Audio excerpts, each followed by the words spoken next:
At a appointed time to begin our meeting this morning, I'd like to welcome you all to the Monday, November 8th work session for the Harnett County Board of Commissioners. At this time, ask Commissioner McCoy if you would have our Pledge of Allegiance and invocation. Good morning, everybody. Pledge allegiance to the flag of the United States of America and to the republic for which it stands, one nation, under God, indivisible, with liberty and justice for all. Let us bow our heads. Dear Lord, our Father, the one that provides all of our benefits. Lord, we ask that you come into this meeting this morning and look upon this body, county commissioners as well as the school board, and give us the right mind to make the right decisions for this county. Give us a clean heart and a mind to do what is right for the citizens of this county and for our county, so we can move it forward. Lord, I ask you to continue to protect our first responders. This is my prayer. In Jesus' name, amen. Amen. Thank you, Commissioner McCoy. At this time, we will enter into a public hearing regarding the proposed electoral district boundaries for the Harnett County Board of Commissioners and the Board of Education. Prior to turning it over to Mr. Appel, Mr. Shower, I would simply like to remind everyone that our public hearing on this matter will be have several things that I would request of you. One, that you address the board from the podium and begin by stating your name and residential address. Would also ask that all comments be related to the subject of this public hearing, which is the redistricting maps. That you maintain proper decorum, make your comments in a civil manner, and refrain from personal attacks or the use of obscene or profane language. At this time, I will call the public hearing to order. Please step to the podium if you would like to speak on this topic. But let Mr. Appel and Mr. Shower open us up, and then we'll allow you to come. I'll let Mr. Craig Shower Sure. speak on the actual maps, but so we'll let you know, you all received version 4 last week. There were a few minor changes that were made where we received the maps on Saturday. Obviously, just due to time, we couldn't print them off, but Melissa's going to put it up on the screen for everyone to see here. Again, minor changes. I'll let Craig talk to all the changes that have been made since the last meeting. Yeah, thank you. So last time we met, we had a collaborative session on changes that the commissioners and the school board would like to see to the joint maps. Walking through the changes by memory, apologize, I don't have my notes in front of me. Ms. Bennett, who lives in Lillington, wanted to confirm that certain parts of West McNeil Street were still in District 1, and I believe we confirmed that. Mr. Powell, who's in District 2, wanted to make some adjustments around Irwin to try to move, I think, some of his maybe childhood neighborhood that surrounded his home into District 2. We were able to effect that change. Another change to District 2 was trying to move the, I guess, most eastern section of Harnett County into District 2. I believe that's the way it is under the current map. Because of the population size of District 2, that change was not possible. Moving that size of a land tract into District 2 would have pushed it over the limit. So we attempted that change, but we're not able to make it. Beyond that, we were looking at changes to District 3. I believe Mr. Lemons wanted to move part of his surrounding neighborhood into District 3 as well. We were able to make that change. Mr. Matthews, I believe your neighborhood, Keith Hill, was not fully in District 3. We were able to move that into District 3 as requested. Then there were changes to District 4, some surrounding Anger, which we were able to make. There was a request to move part of Lillington into another district. The original request that was made population-wise was not feasible, so we attempted that change but could not make it. There was also a request to move what I would call the southwestern part of District 4 potentially into one of the southeastern southwestern districts, whether it be 1 or 5. Because of population restrictions, we were not able to affect that change. Lastly, Mr. Nickel had requests regarding District 1 and District 5, in particular Coachman Way, which I believe is in a neighborhood. The neighborhood was entirely in District 5 except for, I guess, this narrow sliver of Coachman's Way. We were able to move Coachman Way and the surrounding tract into District 5 to keep that neighborhood intact. There was also a request to explore whether or not we could remove what I'll call kind of the tentacle of District 1 that reaches into District 5. And because of the Voting Rights Act and our obligations to try to maximize the minority district in District 1, we were not able to remove that tentacle because it actually reaches into several rather populous black communities in the southwestern corner. So those were all the changes that we attempted to make. Most of them were successful. Some of them were not feasible because of population and demographic restrictions. And so that is District 4. What is up in front of the room is District 5. District 5, I'm sorry, not District 5, Plan 5. Plan 5 is identical to Plan 4 with the exception of 2 changes. The area surrounding, I guess, northwestern Lillington was moved into District 3 to kind of extend that reach. And then in exchange for moving additional population into District 3, some of the areas surrounding Angier and Mr. Weatherspoon's, I guess, part of the county were moved into District 4 to kind of consolidate the area around where he lives. And so those are the only 2 changes. They were offsetting changes, so they weren't meaningful from a legal perspective. I think they were trying to be mindful of communities of interest and population numbers, and so we were able to make those changes. But again, aside from Lillington and Angier and those offsetting changes we made, Plan 4 and Plan 5 are identical. Right. And I'm happy to receive any questions. Otherwise, I guess I will yield the podium to the public. Any questions from the commissioners or any of our Board of Education members who are here?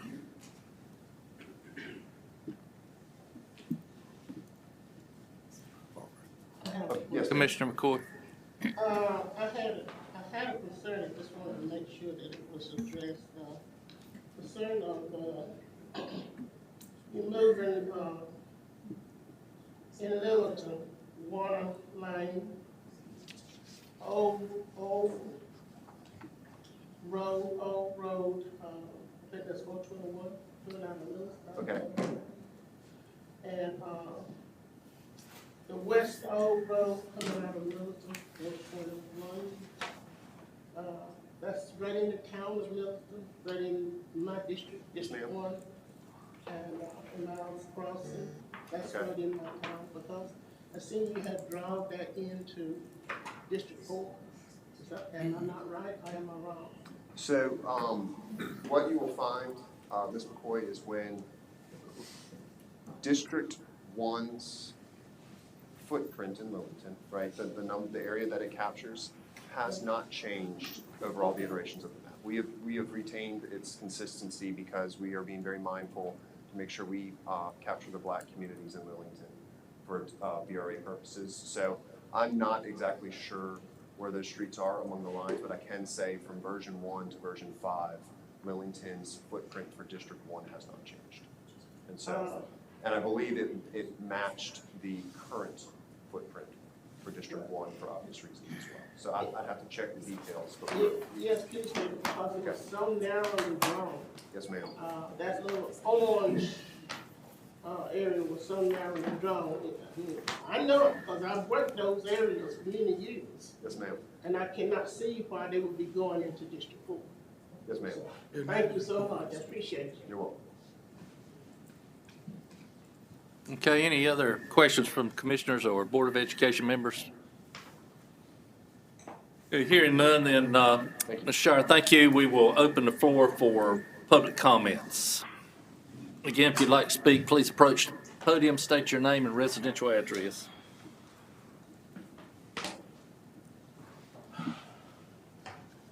Good morning, Mr. Farina. Good morning, sir.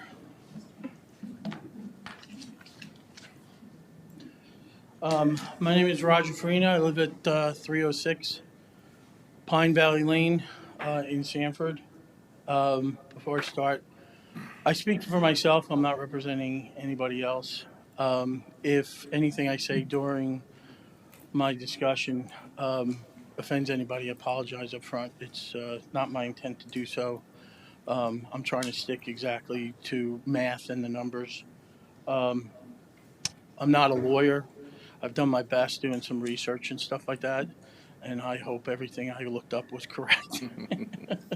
And the other part is I don't mean to point any fingers to anybody. It's more of a general kind of statement of what I want to discuss. I represent what I live in Western Harnett County, and that's what I stand here to represent. So, and I actually made a PowerPoint presentation too. So, some things I mention will be specific, some things will be general, and some will be my feelings from living in Harnett County since April of 2004. I've done research the best way I know how, with the limited time and limited information available. There's a lot of information to digest, so forgive me if the numbers and procedures are slightly wrong, but I'll be as factual as I can. I live in Barbecue, Spout Springs, Western Harnett. I stand here speaking for what I believe in is right for my local community. We have had some great things happen to us here in Harnett County since I moved here.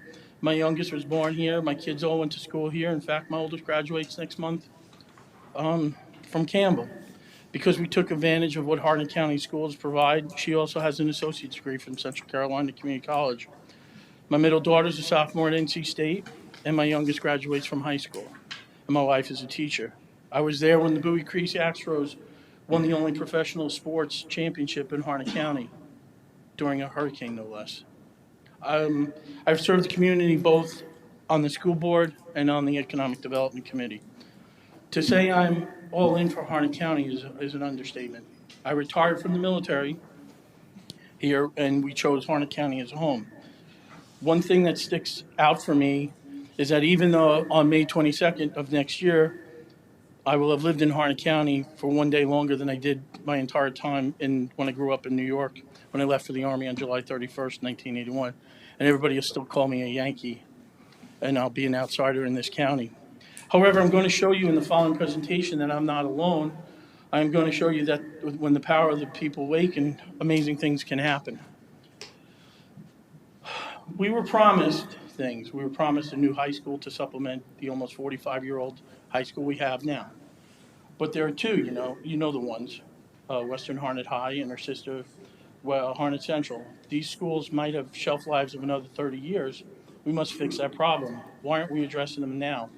Yeah, the sales tax thing was a great promise. I hear the money went to the new school in Benhaven. Now, it replaced that almost 100-year-old school and did not give us a new school. A new building, yes, but not a new school. We were promised industry in the relatively abandoned Western Harnett Industrial Park. Yet, it sat idle for the majority of the time I've lived here. We have things that go on in this county that are so obvious and need fixing. I can understand why they haven't gotten fixed. I want industry and commerce that my daughters can go out and not just get jobs but careers. I want industry and commerce, while it's convenient, not just the multitude of fast food restaurants that lie along Spring Lake North Highway, better known as Highway 87. This country around, the counties around us has prospered. Amazon, Google, in Johnson County, in Chatham County, and we out by in the west have gotten a second Hardee's. What is happening? My feeling from being part of this community is that the leaders in this county are still trying to keep us, especially in Barbecue, Andrews Creek, Johnsonville townships, in the bygone era. Understand this isn't a problem to blame any group of commissioners. It's an ongoing, decades-old problem, at least for the 17 years I've lived here. But I challenge us all to fix them. I'm going to show you why these things are happening and why they need to be fixed. What will this accomplish? Provide better representation of our county leaders to all our citizens in the county as a whole, and to meet the population growth that has occurred in Western Harnett over the last 10 years. To aid in the growth of the county, especially Western Harnett, in the ways of economic and educational opportunities, and to better compete with those counties and cities around us. Anyway, look at our population. I have this slide. It's from the Census Bureau. Harnett County sits at 133,568. Dunn is at 8,446. Angier, 5,265. Spout Springs CDP is 11,040. Anderson Creek CDP is 13,636. What's a CDP? A census designated place, also known as an unincorporated town. Census has given the entity the same prominence as it does census places, otherwise known as town. More on that later. Next slide, please. First thing first, boundaries across this county need to change, especially in my community. The leaders and citizens need to be open to this fact. The first thing that needs to happen is this board needs to petition the state to postpone the primary elections and committee filing date until we get this resolved properly. To thrust this upon the community with little notice nor the ability to give significant feedback is abhorrent. Yes, I know the census numbers were late, but we need to adjust accordingly to that action by requesting relief from the state. 29 days until filing starts, 40 days until filing ends, 100 days until early voting starts, and 121 days until primary election day. We simply do not have enough time to set things right with these districts. Next slide, please. One thing that should have been done weeks ago is that in the agenda packet for this meeting, there should be proposed redistricting maps so that we of the people could review them. I went on the county website on Saturday night to see if they were part of the agenda. They were not. This is a screenshot from the website. I looked through the county pages. I could not find the proposed maps to see how badly the legal minds dissected Lexington Plantation. How do we have a community public hearing and not provide the information to the public? From what I've been told, the school board was not even given a version of when the body was meeting with the contracted lawyers. I'm going to start off discussing topics that will set up why we need to address the issues with redistricting in a certain way. I will address issues that deal with the 200 square miles of Western Harnett. I will discuss issues leading up to redistricting. While I know issues like the Northwest Harnett water plant and the Dunn sewer moratorium are important, I'm here before you to talk about the communities of Anderson Creek, Barbecue, and Johnsonville Township. Essentially, every boundary that defines our community at the county level and above does not allow for our community to prosper and grow. Slide 4. To start with, I'm going to talk about zip codes. I bring this up for a reason, and as I get into my presentation, I'll call back to the zip codes to further a point. The zip codes that cover our areas all belong to cities and other counties. Sanford is in Lee, Cameron is in Moore. Spring Lake is in Cumberland. We have areas that touch Bun Level, Broadway, and Lillington. I know the zip code issue is a detriment because one time I reached out to McDonald's to tell them, hey, we need a Mickey D's here. She said, what was my zip code? I told her 27332. She stated, you already have 2 McDonald's. I said, no, look south, look south. That's up in the city of Sanford. I eventually had her meet me here in the Food Line parking lot on Highway 87, and I said, this is where your ring study needs to start with. The first boundary that is messed up is our zip codes. That is a federal issue, I understand, but it needs to be mentioned so far, be mentioned here. So far we have, next slide. So far we have rescheduling primaries, filing dates, and fixed the zip codes. Next slide, please. Next, let's talk about the voting precincts. There are 2,700 precincts in North Carolina. 13 of them are in Harnett. You may have heard me proudly speak in the past about how proud I am that my home precinct of Barbecue has risen over the years to become the 5th overall most voted precinct in North Carolina. You can see on the chart in the bottom right on the screen here that we're 5th overall. And you can look at some of the other bigger precincts there in bigger cities than we are. Fifth out of 2,074. Pretty impressive. I thought so too. But then I realized something. How could any precinct in Harnett County be in the top 5? How could we be in the top 50? How could we be in the top 500? Then it dawned on me. Well, our community is heavily made up of oath keepers such as military, police, and fire that embrace this civic duty to vote. I realize we are too big. Next slide, please. What does it mean that we're too big? Let's establish some numbers here. The top number on this chart is the total population, and the bottom number is voting age population. According to the 2020 census, Harnett County has 133,568 people. I think We all believe we were going to be bigger than this 133,000, but this is the official number that we have to work with. Let's establish two numbers based on the current boundaries in our county. 13 voting precincts and 5 commissioner districts. When I say commissioner districts, I'm also referring to the school board member districts, as both boards voted to nest themselves together. 133,568 divided by 13 precincts equals 10,275 people. 133,568 divided by 5 commissioner districts equals 26,704 people. An average voting precinct in Harnett County should have 10,000 people in it. Total population in barbecue voting precinct, 24,663. Do you understand that? There's 24,000 people in barbecue voting precinct, and the average should be 10,000. We're too big. Anderson Creek is 18,163. Johnsonville is 15,127. Incidentally, all three precincts located in Western Harnett and are the 3 largest voting precincts in Harnett County. The next largest is Black River at 11,588. The smallest 3 precincts are Lillington with 5,027, East Aversboro with 4,927, and the smallest is Stewart's Creek with 3,942.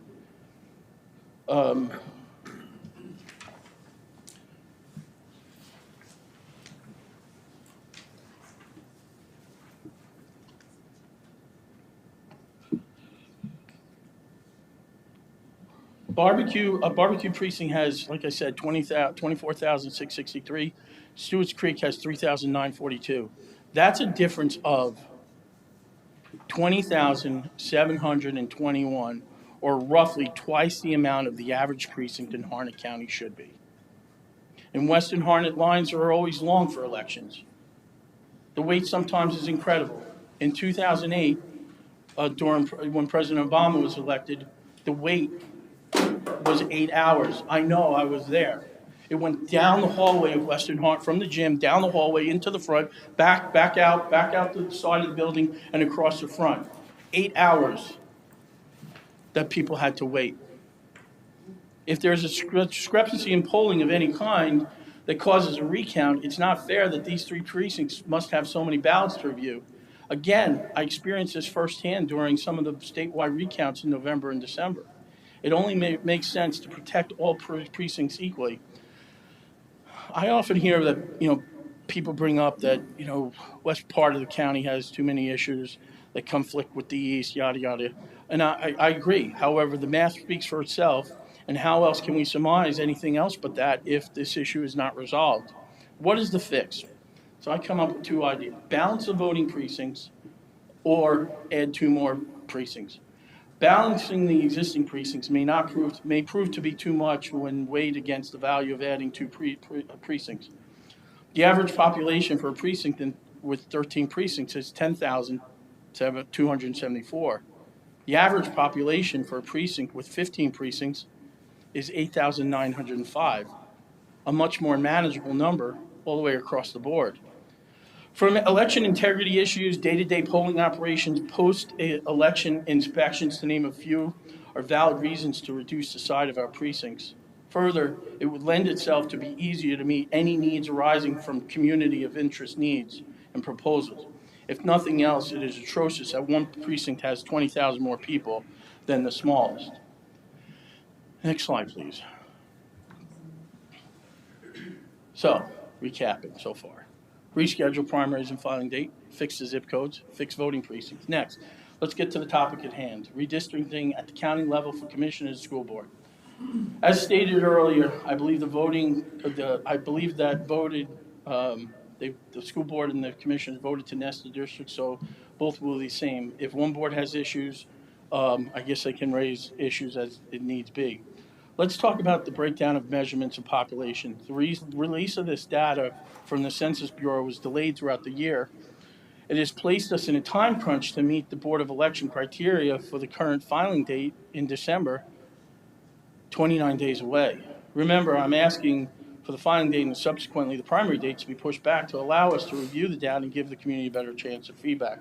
There are 3 areas of measurement that we will look at as defined by the census. If you care to check out the definition, census.gov you can look at, but for our purposes, know that one is bigger than the other and helps show the population of a given area. Slide 9, please. I think that's slide 9.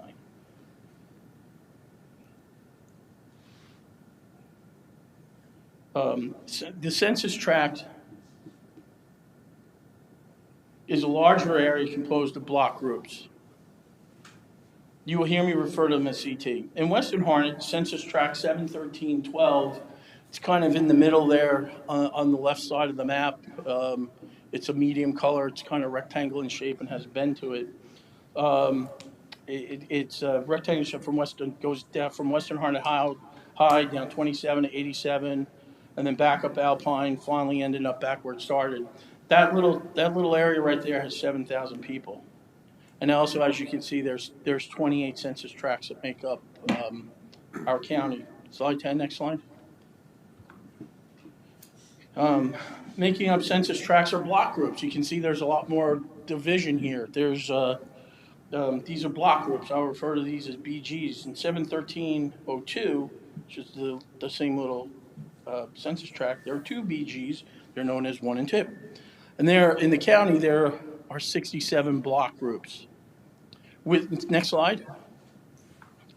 This slide here, you can see all the little gray lines, and there's 2,000 of these, and I wasn't sitting on my computer clicking each one to highlight them, so I didn't do that. Within block groups are entities called blocks. Blocks are one of the smallest measured entities in the census. These make up your neighborhoods and subdivisions. As an example, the street I live on is a block. The next street over is another block. Each could consist of a few hundred people.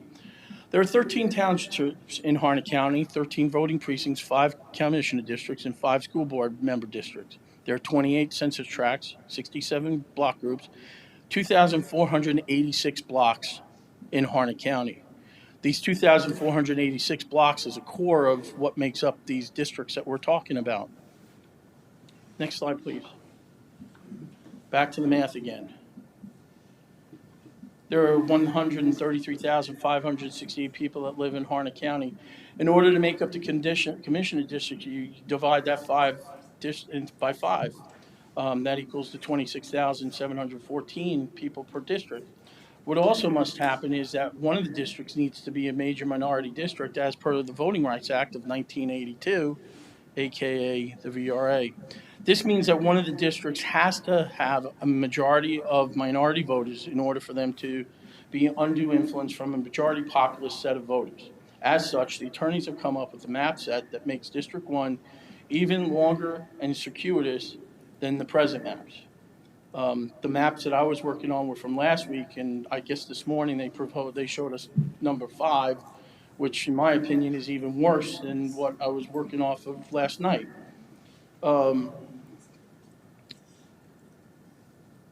Everyone that looks at the map of Harnett County districts cringes when they see these districts. You have to. These new maps only make it worse. District 1 stretches almost 35 miles from western edge of near Johnsonville Elementary School to the east edge of Dunn by I-95. Further, as it stretches across the county, it has no less than 5 tendrils reaching out from the main body of district. Unfortunately, clear vision of the map was not issued for review, so I can only surmise that from what I can see from the fuzzy version I have. In one spot, it actually looks as it narrows down to follow just the width of Highway 87. I would like to read from a few excerpts from documents I discovered while doing my research. What I found is that in response to the VRA, there was a Supreme Court case in 1986, Thornburg versus Gingles. This is where I hope my lawyer. Next slide. The yellow outline is existing boundary and the colors are proposed boundaries. Many issues came from this case, but the most important regarding our issue are the 3 tests to find out what is now known as community of interest should be established. The first test is called compactness. Compactness. 35 miles across. A blurb from Loyola Law School, Redistricting 101, where the lines are drawn in discussion over Thornburg versus Gingles. The first asks whether it is possible to draw districts that so most voters belong to a geographically compact racial, ethnic, or language minority community. Racial, ethnic, or language minority community. Compactness has never been precisely defined in this context, but generally refers to the populations that are not being particularly far-flung and where boundaries are fairly regular without extensive tendrils. Without extensive tendrils. There's 5 of them. The first Gingles condition basically tests whether a sufficient large minority population is geographically distributed so that they could control a reasonable district. Compactness, extreme tendrils, reasonable district. I don't need to describe anything further. All you have to do is look at that map. A phrase that recurred while I was doing my research was geometric boundaries or shapes. As an example, in this version, District 3 and 4 seem to have geometric shapes. Next slide, please. Our townships have shapely boundaries. Our commissioner district should marry these boundaries more efficiently. You can see the 13 townships here. Next slide. The second test is contiguity. Back to the proposed map here. The National Council of State Legislators defines a minority group as politically cohesive, meaning its members tend to vote similarly. This is hard to find in Harnett County because how can you establish a cohesive group across a 35-mile stretch? I looked at the results of the 2020 elections. First, there were only 203 African-American Republicans who voted as compared to 16,509 African-American Democrats that voted in 2020. Next slide, please. But how does this convert to the ballot? When looking at the countywide race, I looked at state Senate seat 12. Both candidates were white middle-aged men. The Republican candidate got 34,911. Democrat got 21,732. Trying to come up with a way to do the research for a countywide race, I figured the lieutenant governor race could be a good race because Mark Keith Robinson is African American, and he was running against a white female. In that race, the Republican candidate got 35,200, and the Democrat, a white female, got 22,122. The numbers are virtually the same, so you can only surmise that the numbers are based on party and not race. As I stated, I'm not sure how test number 2 can be proven clearly, since both races and virtually the same totals is based on party and not demographic.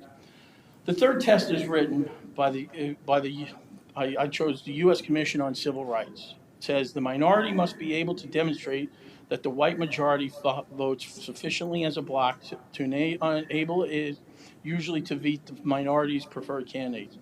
The concern with this test in Harnett is that the party lines are definitively aligned with race.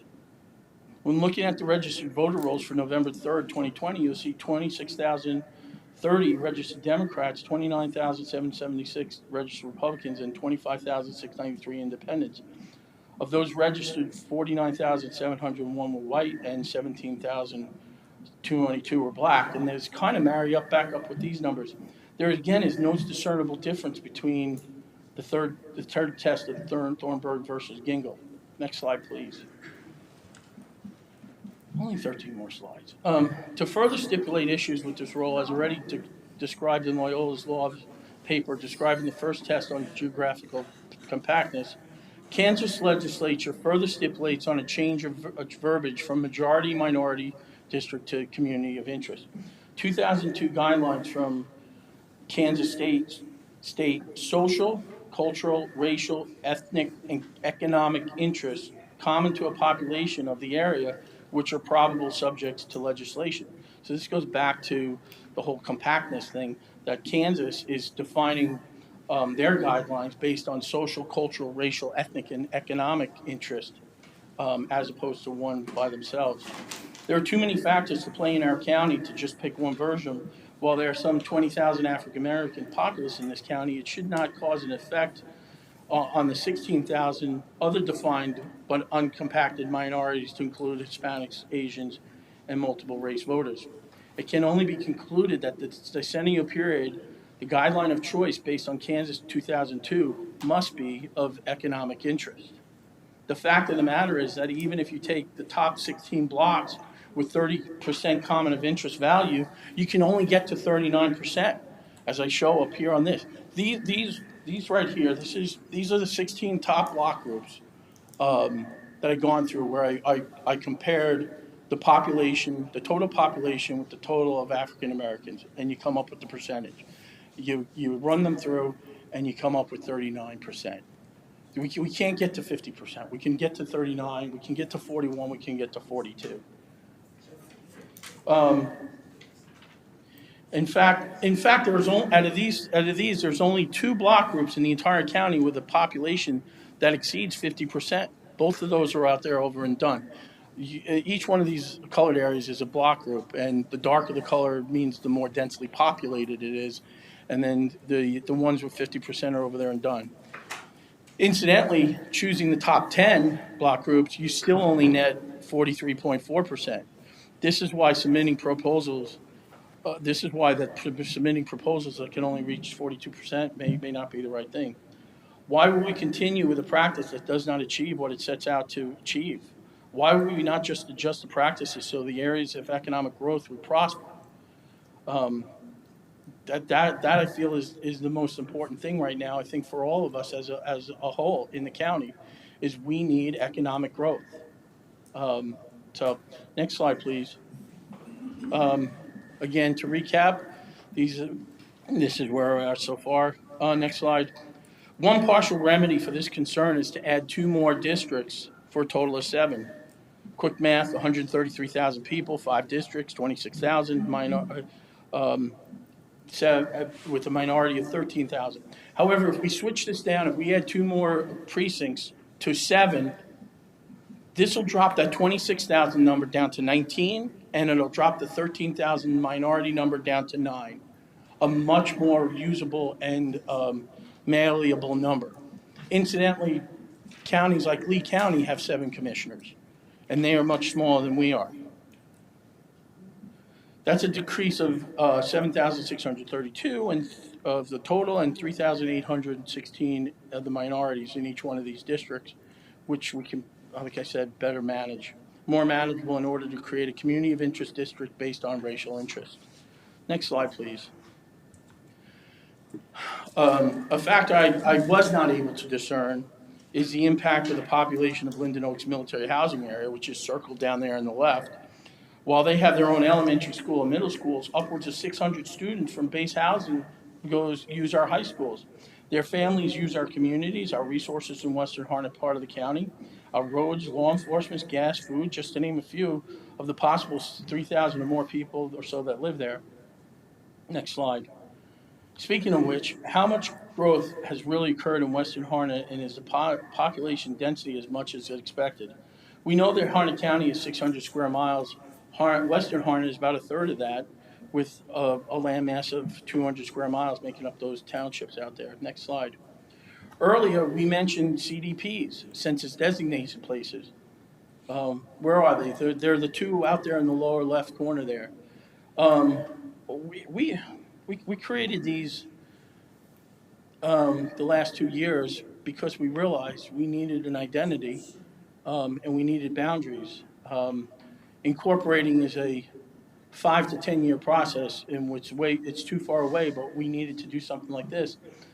As you can, Anderson Creek, which is the one on the right, has 13,868 people. There's a census tract. The Spout Springs, the one on the left, has 11,040 people. There's a census tract, that rectangle-shaped one that I earlier referenced, 713.02, has 7,000 people. That's 32,000 people, making this densely populated area bigger than the city of Sanford, bigger than Fuquay, bigger than Morrisville. If we were to incorporate that whole area we would be roughly the 31st largest city in North Carolina. I mentioned zip codes earlier. We need our own zip code for our area, not one for Sanford and Lee County. This will help to bring economic influx. With the makeup of our population and the already determined numbers of precincts and districts, there has to be a contiguous precinct in Western Harnett, compacted to meet the needs of this densely populated community. Districts 5, District 1, District 2, District 4, all commissioner districts in one area do not allow the residents of the most populated area of the county to have a true voice. This is taxation without representation. These new proposed districts are even worse. As you can see, with the addition of Lexington Plantation extending the tendril even further, you can see the narrow district covering Highway 87. Next slide. You can see the number 5 there, the number 5 down at the bottom. Just to the left of that, there's a single yellow line. That's Highway 87. I don't know. And that circles. This isn't even Plan 5 that they just showed us this morning, which is even worse than this. But I mean, the people in Lexington Plantation have no idea this is going on because we haven't given them enough time to react. Next slide, please. This district is roughly, this is like the outskirts of District 1. This district is nearly 35 miles in length from Johnsonville through Lillington to Dunn, 35 miles. Next slide. In this slide, you can see the blocks that we have described to make up the proposed extension for District 1. What it also does is makes District 5 go in almost a complete circle. If you were able to see this, you can, if you look at the number 5 on the right side, you can see the bluish gray. You can see the curve there by the yellow. When you look at the map on the left, you can actually make out the block groups that will make up that area. And I'm just trying to figure out how we make this area up, and this is where it came from, and this is how it's done. But again, that's a tendril, and based on the Supreme Court case on those 3 tests, these tendrils are without merit.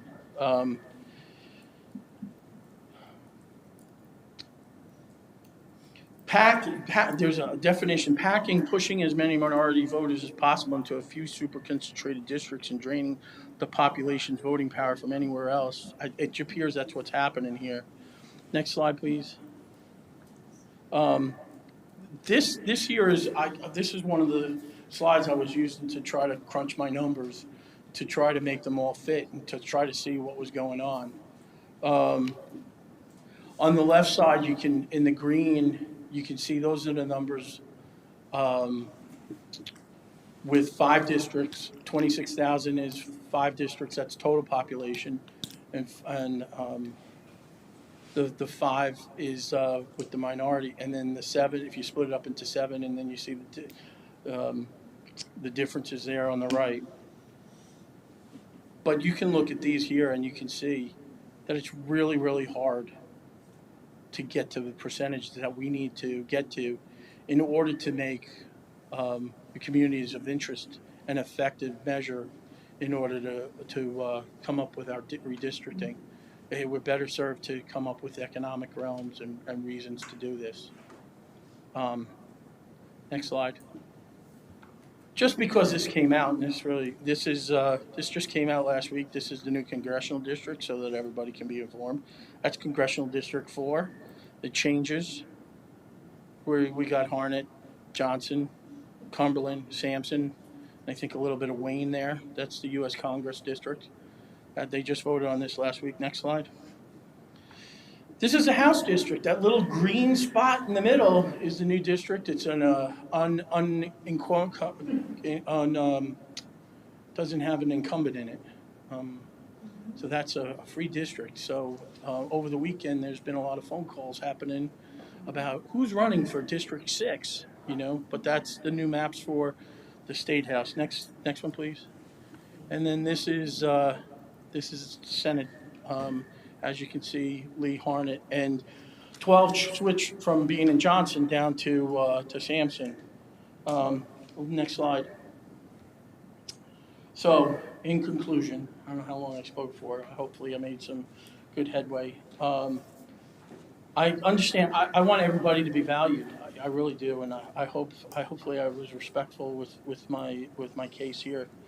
To recap, to reschedule contact the state and law, whatever, legal people, reschedule the primaries and the filing date so that we as a people can have a chance to look at these maps. I don't have the answers. I mean, this is just me coming up with one answer. There's a lot of people here that are probably smarter than me that can come up with some answers. But we haven't been given a chance. We haven't given time to be able to react to it. Fix the zip codes, fix the voting precincts. We need to add 2 more. 25,000 in barbecue is unheard of. Really sit down and address community of interest zones for proper interests and fix the districts of 5 to 7. And as everybody's been waiting to hear, that concludes my presentation. Thank you, Mr. Farina. It's obvious you put a lot of time and energy into that presentation. Very, very well presented. Thank you. Thank you. Thank you. Okay, I've got to leave. Mr. Jaggers, I got to leave to do our meeting. I didn't know if anybody had any questions for the school board. anyone want to ask any questions that would pertain to the school board? I think they have a 10 o'clock call meeting this morning. Oh, if I'll just go ahead and make my comment, because I do want the school board to hear my comment. Claire Jones, Board of Elections. You guys do have a lot of work and a very little bit amount of time to do it in, so I would not trade places with you with these maps and the Board of Education as well. The only thing I want to really stress is that between the commissioners and Board of Education, that you try to keep your lines the same. The main purpose behind that's voter confusion. It's a lot easier for voters to know if they live in District 1 Commissioner, it's District 1 Education. That consistency would help a lot with voter confusion. It also helps us administratively because the more splits we have, the more ballot styles we have, and as you guys all are well, our election workers are just people like us, like people in here.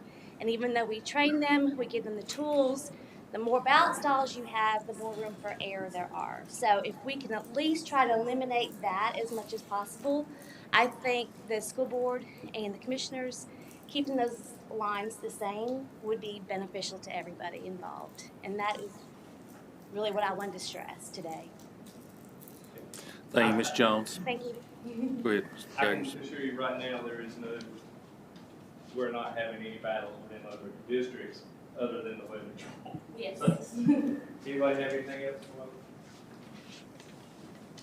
Thank you. Thank you, Mr. Jaggers. Appreciate you being here today. Yes, ma'am. My name is Karen Reichert, and I'm from District, what is my district? 4. District 4. And I have several things, but since Roger just showed the state redistricting maps, I'd like for everyone to know that the Princeton gerrymandering project gave our state a grade of F. This is compared to what Colorado received as an A. So be aware of that as citizens of this state, that there are issues with how these maps have been drawn. Now, to address today, I would like to see more information about the final map, Plan 5. We've been given a cursory review of that, but there's no demographic parameters shown as there have been the last 2 redistricting meetings that we've had. And also, we need to see the maps laid out on tables so that we can see what areas have been changed. We can't see that from this kind of map. It's too gross. It's not detailed. So I feel like, for fairness, I mean, this is redistricting for our whole county. We need to be able to see this information. In the event I have anything else, let me review my notes.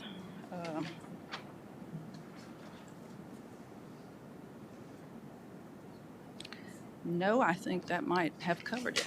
Is it going to be possible for us to see these laid out Get ready to maps? ask that question. Thank you for your comment. Okay. And, Chairman, now I know after the meeting had already started, it wasn't out there, but I went ahead and put Plan 4 out there I can put the other one that actually has demographics now. It's not Plan 5, but as Craig has mentioned, the only change is around that Lillington area and up around Andrew. So really the populations, I mean, all the populations for 1, 2, and 5 will be unchanged from what I can lay out there and show you. Very little population change between 4 and 3, between Plan 4 and Plan 5. So I've got a clean version out there. I'll go ahead and put the. So are you saying the total population, or are you also addressing the percentage of black It has everything on here. I'm happy to. for Plan 5? Well, I've got it for 4. Unfortunately, 5 came late. I don't have 5 printed out. Well, what was the reason for changing plan to Plan 5 then?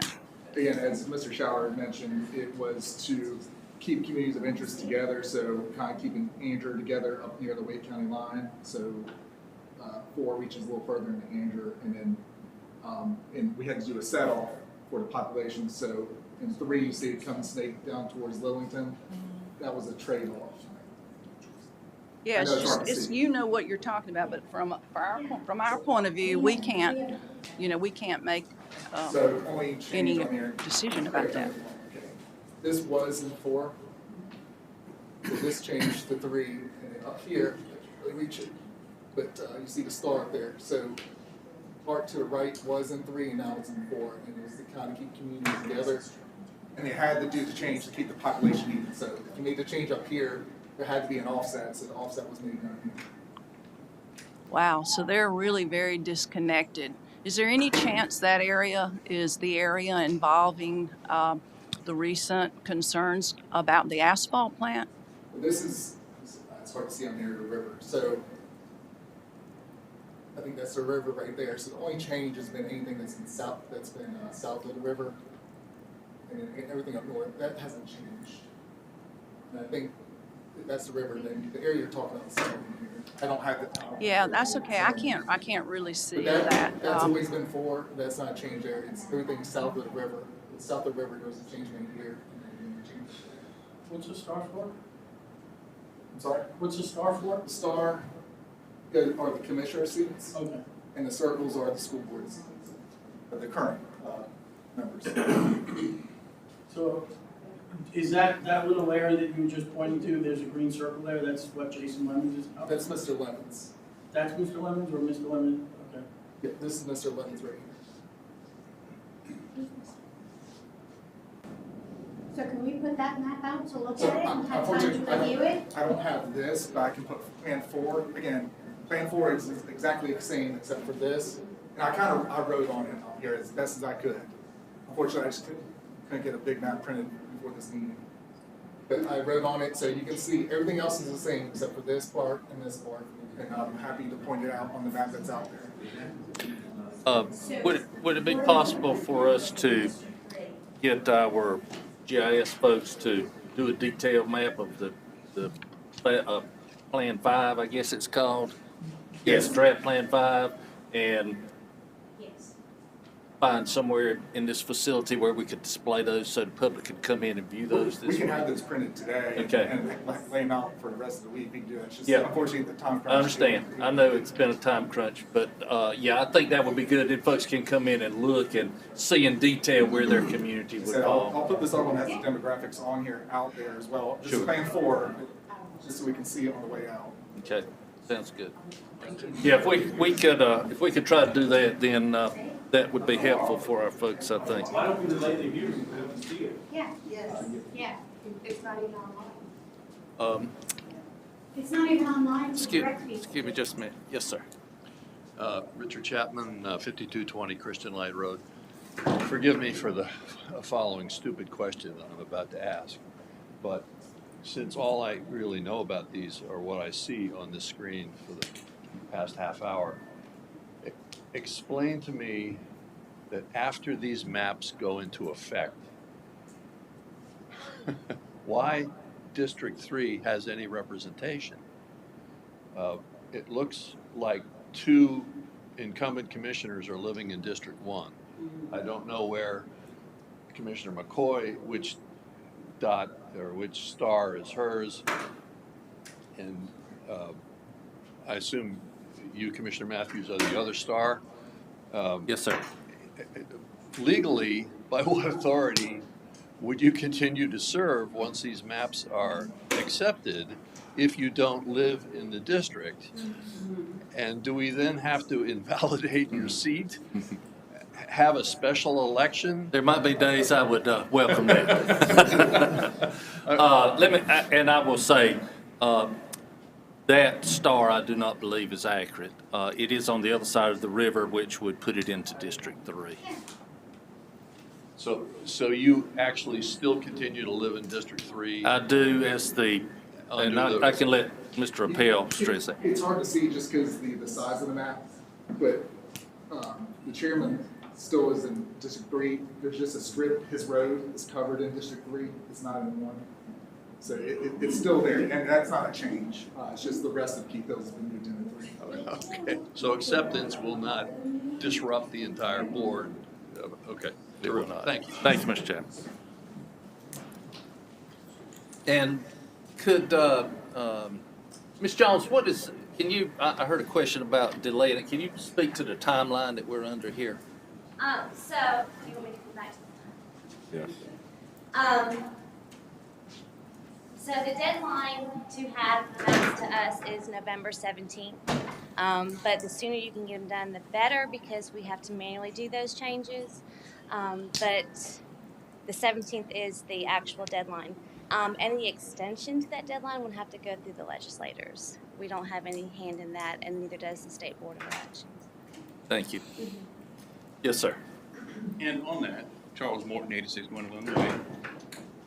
Since this is a public hearing so that we can have a vote on this, and we, the public, have not been able to see these maps, we would ask for that extension, at least to this hearing, for at least a week so we can look at these maps. And if not longer, then through the legislature, because this is not serving the constituency at all. Yes. Thank you. Anyone else?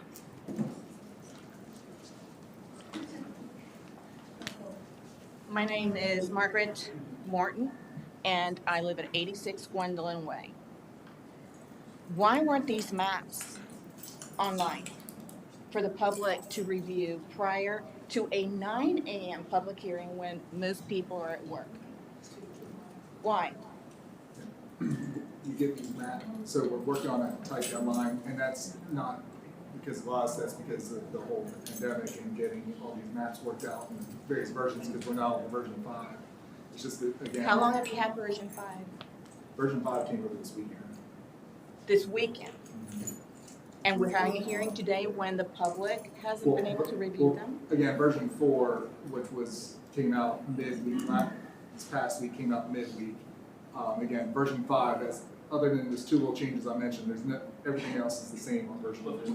What I find really intriguing to this whole situation is the little brown sliver there that falls under Mr. Matthews. That's my neighborhood. That's very convenient. And then nobody knew about it until now, at the meeting. This stinks and reeks. It really does.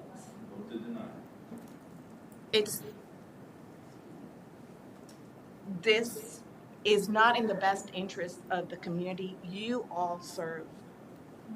And sir, where is he? He probably left. That was an eye-opener. An absolute eye-opener. This whole situation with the asphalt plant has led us into looking into other issues by peeling back the onion skin. And we don't like what we're seeing. And this is just proof of it. This is not in the best interest of the people that you serve. And the fact that Ballard Woods conveniently now is out of your jurisdiction over the weekend. Over the weekend. How does that even happen? Do you guys not have a family life? Yes, this reeks and we're not done. Thank you. Anyone else? Good morning, Commissioners. Rebecca Brock, 5220 Christian Light Road. I am asking that you delay the vote if you're planning on voting today and you give a true public hearing at night so that working people can have time to review the map and come, so that you hear from everyone. Right, I don't believe we're planning to vote today, are we, Mr. Wood? The vote will be at the regular meeting which will be the next meeting. Wonderful. Between now and then, I think a public hearing that allows people to hear, for you to hear what they have to say, and these maps to go online with the data should be common practice, especially now that it's getting down to the next Wednesday is the deadline. Thank you. Thank you. Anyone else? And the newest versions of the map, please. Yes. Yeah. Anyone else? Okay, seeing no one else move, do we have anything, Ms. Capps, that came in on email or online? Okay, and I'll call this public hearing closed, and I will move on to item 4. I believe we have need for a closed session.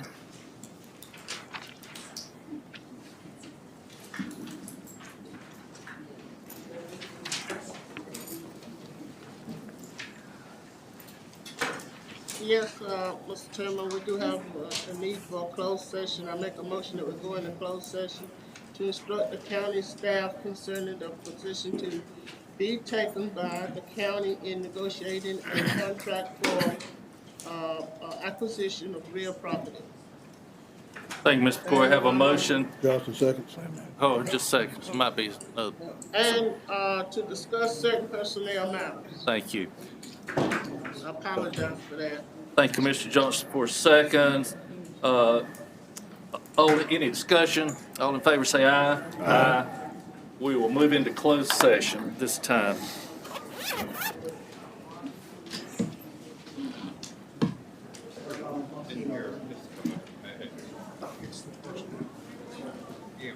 Okay, I leave now. All right.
Vote in closed session to return to open session. I'll call us back to order and recognize Mr. Snow with a point of order.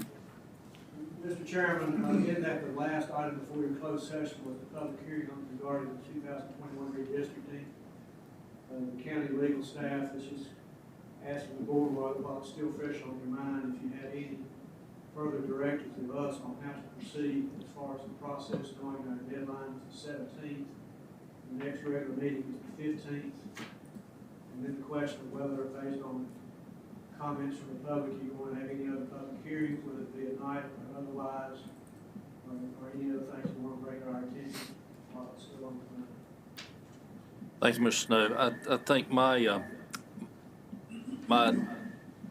intent was to let's get these GIS to do the maps for the Phase 5, I believe it's called. Let's make them available somewhere here where people can come and see them. That would give them the opportunity to talk to their commissioner or Board of Education member throughout the week. I do think it needs to be as an action item on the agenda for the 15th, but I will hear from my fellow board members whether or not you think we need to have another public hearing. It's not required, but certainly we could do that if you would like at that meeting on the 15th. Is that pretty much how everybody feels as far as, that's about as quick as we can get to make maps available. Of course, get it on the website as well, so. Right, and since we have 5 now, we can obviously get those printed out pretty quickly. I'm hoping maybe by the end of the day. Okay, sure. I know there's some turnaround time there. Okay, and Mr. Snow's question about a public hearing, what's your pleasure on that? Another public hearing? Not opposed to it. Commissioner McCoy, you okay with that? Commissioner Witherspoon? Okay, so we can do that. We can add another public hearing as well after the public has a chance to review those maps for that Monday meeting and go from there. Does that give you the direction you need, Mr. Pell, Mr. Snow? Okay. All right. So your directive is on the agenda that the clerk put down the public hearing for that agenda meeting? Yes, sir. And then a vote on the matter following that.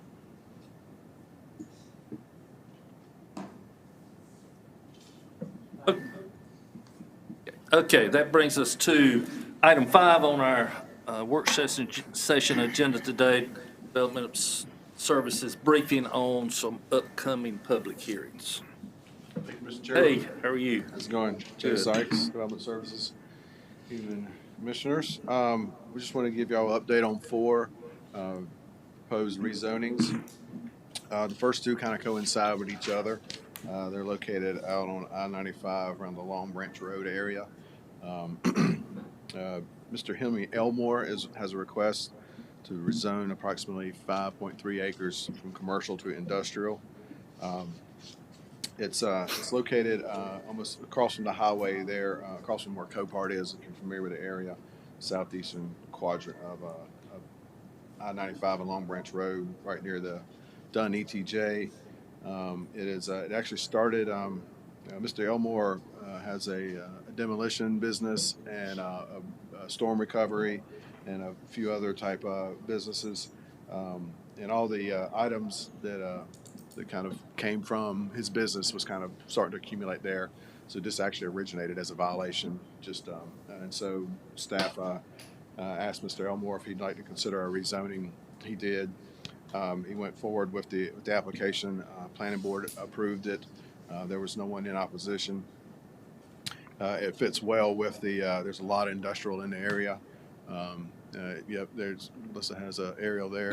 And the Copart's really big. Dunn's jurisdiction's right there, just north of Long Branch Road. All that area down around Long Branch, Dixieland, and Bud Hawkins is all commercial or industrial. And this is also an employment mixed use area, so it fits really well. And then while we're looking at that one, the other one, it's owned by Mr. Clifton Alton, also commercial to industrial, 2.3 acres. It's just south there. And so basically this business is on 2 tracks. It's owned by two different people. The business, Mr. Elmore leases Mr. Alfin's parcel. So it was just submitted as two different applications at two different times, but it went to the same planning board. Planning board recommended to approval. No one was in opposition. So Mr. Elmore spoke on behalf of both applications. As you can see there, 170 is one of the physical addresses. And he's just going to kind of go up there and clean up the facility. He knows he's got a lot of material that needs to probably go away.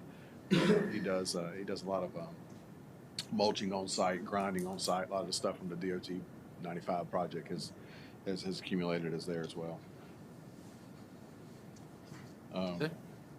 The other one is a request from this is Plan 21-10-001 from RA20R to commercial. It's in the Anderson Creek Township, right there on Highway 87 beside where Sheets is currently being constructed. This is 2 tracks, total of almost 2 3/4 acres there. As you can see right there in front of the Lexington location, right across from Melody Lane. There's an Italian restaurant out there, and just up from Walmart.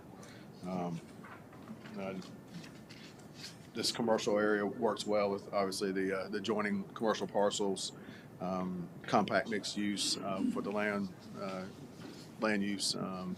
So that works. It coincides perfectly. Right now, it's a developer out of the Raleigh area. We don't know exactly what he's planned, but it seems to be going towards a medical office type facility or something like that. But it falls well and seems to obviously fit nicely, with the development patterns out there. There are 2 residential structures on the 2 parcels. The current owners do not live there. However, they've already made arrangements for the residents to be relocated. No one spoke in opposition to that one either. The fourth one, again, RA20R to commercial. This is owned by Allied Investors. They own a lot of the area out around the Buffalo Lake, Alpine Road area. There you can see it's about 7.5 acres out of 108. Just to go to commercial. I'm not sure if they have a potential tenant yet, but it works well. That whole area out there is compact mixed use. I know for the residual of that parcel, they're trying to master plan it nicely. They've got another major subdivision that's going in adjacent to Northview, which would be further to the east of this site, but still on that large parcel. Maybe some more potential non-residential south of what is now, I think it's a dollar store now. Is that right, Mr. Nickel? Oh, it used to be a Family Dollar. Yeah, it sure is. They're looking at putting this behind the food line there. That's right. Yeah, this will go there. Behind the food line and behind the dollar store. Behind the dollar store and food line. That's right. And then potentially some multifamily in the future. So the property owners are still trying to figure out what works best out there for transportation. It could, long range, it could end up being a neat little development overall. But this request is just for that 7.5 acres for commercial. No one spoke in opposition. The a representative for the Property Managers Association of where the food line is did come just to ask a few questions from the owner and from the board about if we had any, or the planning board or staff had any idea about what commercial might be out there. And then they wanted to, they kind of talked with the owner later on about how they see the area growing, and just to kind of cause some traffic could be coming through that interconnectivity there. But I think they look forward to a nice little partnership, so it should grow pretty well. Traffic out there I know is changing. I think there's now a 3-way stop sign as of the 3rd. As of the 3rd. So that was something we found out at that planning board. We didn't know about that from DOT. So that could be interesting. And then so usually what comes after that is, as you know, either traffic circles or stoplights. So any sort of future development could usher in, but then also typically the developer would pay for the improvements, which is kind of a double-edged sword, but at least the traffic improvements are being installed, because I know it's it's a high traveled area. But there was no opposition for that, and staff did recommend approval for all four. Thank you, Mr. Sykes. Any questions for Mr. Sykes before he steps down? Discussion? Thank you, I appreciate it. Thank you. And next we have a discussion from Mr. Blevins, General Services Director, to request addition of an additional animal control officer. Mr. Blevins. Thank you, Mr. Chairman, board members. Thank you for the opportunity to come up here and ask for you to consider adding an ACO officer to our organization. I think you guys have seen this memo we've done, but I'm going to highlight some things that are important. I think we've heard this earlier this morning about how large the county is. You all know that. What the population is. You all know that. But what our officers do at this point are stuff that are not dog catchers no more. They actually field services officers who actually do a lot of things in the field. A good example is rabies vaccinations. We had to go to a house the other day that has 33 dogs because they're breeding them, which they met all the standards, but she needed rabies vaccination. So the point being is that they do a lot of other things besides that. One of the other things I need to point out is, and I had forgotten until I put all this together, is actually we do, obviously we do the 4 towns in the county. We get paid service $12,000 a year for each of the towns, except for Dunn. And we also have a contract with the Army, and I had forgotten about how often we go out there. So 3,000 plus people out there, and they do have dogs. And besides that, an ACO will actually have to appear in court, superior court sometimes, for investigations. And again, with the dangerous dogs and all those other items, our officers have to go back out to the sites for other site visits. So there's a lot of work that's involved in ACOs. And as the county grows, we definitely need and request your consideration for funding that. And the last thing I think I need to point out is that because of the training, we anticipate not asking for any kind of additional equipment, but we will bring back a request during our budget cycle for equipment, one-time purchase of vehicle, a cage that goes in the back, and those type of things. Is there any questions? Any questions for Mr. Blevins on this topic? And this is not, I do just a point of information, and it's not, I mean, really tied to what you're asking today, but we have vacancies now in that department, don't we? Yes, sir. Thank you for reminding me. So off the top of the top, our manager's given us notice that she's going to leave us. I talked to her this morning. She hasn't given us an official letter. However, she wants to stay until after Thanksgiving. Today, we hired one part-time person to fill 3 positions. So I asked her to stay to train that person up because she's really very good at shelter operations and those type of things. So I wanted her to train that person up. We are down two ACOs right now. They are on FMLA. We expect them back January. So we have one other person helping us out, Mr. Smith, transit manager. He does some on-call duties for us during the week. And one of the reasons we asked him is because he has the rabies vaccination. So you don't want to send officers out there unless they have that vaccination. We also have one full-time position that we're trying to fill, and again, the 2 other part-time. So yeah, we're a little slack right now.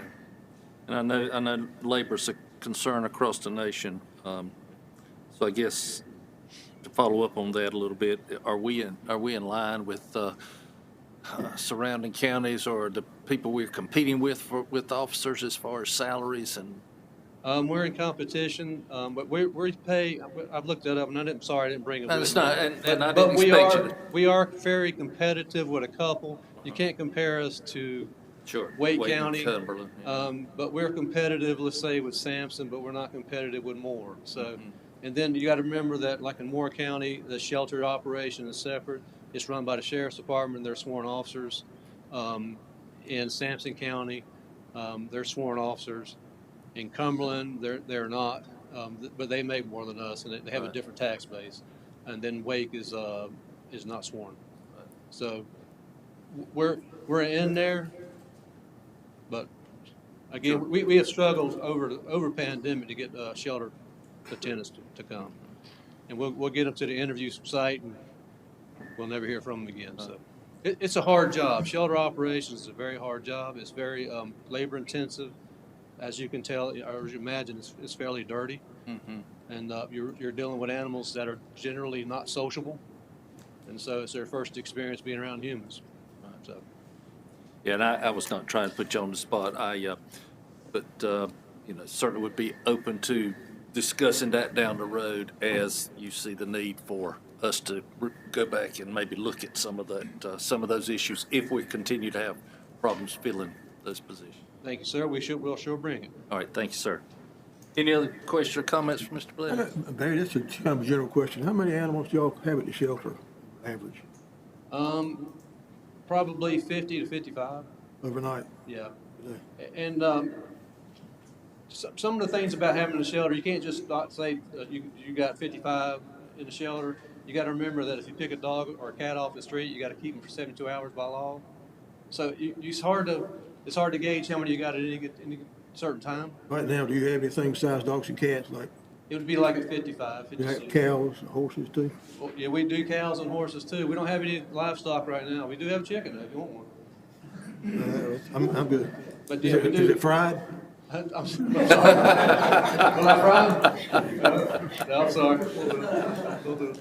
But we do have quite a bit there, and I thank you for asking that, because that's important to know that when even if you filled it up, keeping the staff there, it's hard to keep it clean. I went out there and took a tour about a year ago. It was clean. I was very impressed with it. Right, and you have to, because we just, in fact, our last, which was only 2 weeks ago, our last inspection from agriculture was actually the best we'd ever done.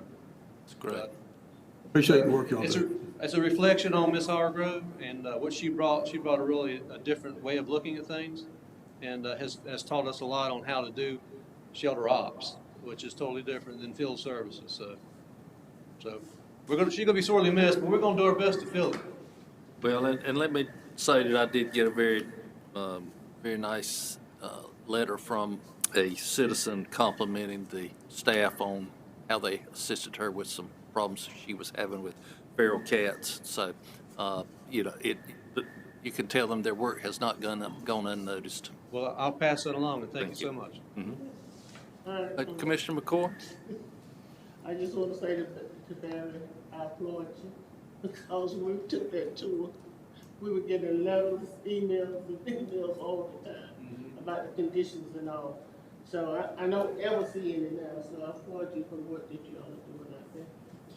Well, thank you very much. I mean, like I said, it's a team effort. It's not just me, so it's a lot of folks working on it. Thank you for saying so. Thanks, sir. Okay, next we have a discussion of the aircraft apron and helipad design out at the airport. Mr. Price? Sir, good morning, Mr. Chairman, members of the board. Hope everybody's well. This is the aircraft apron, the helipad, better known as the apron expansion, is what we all call it.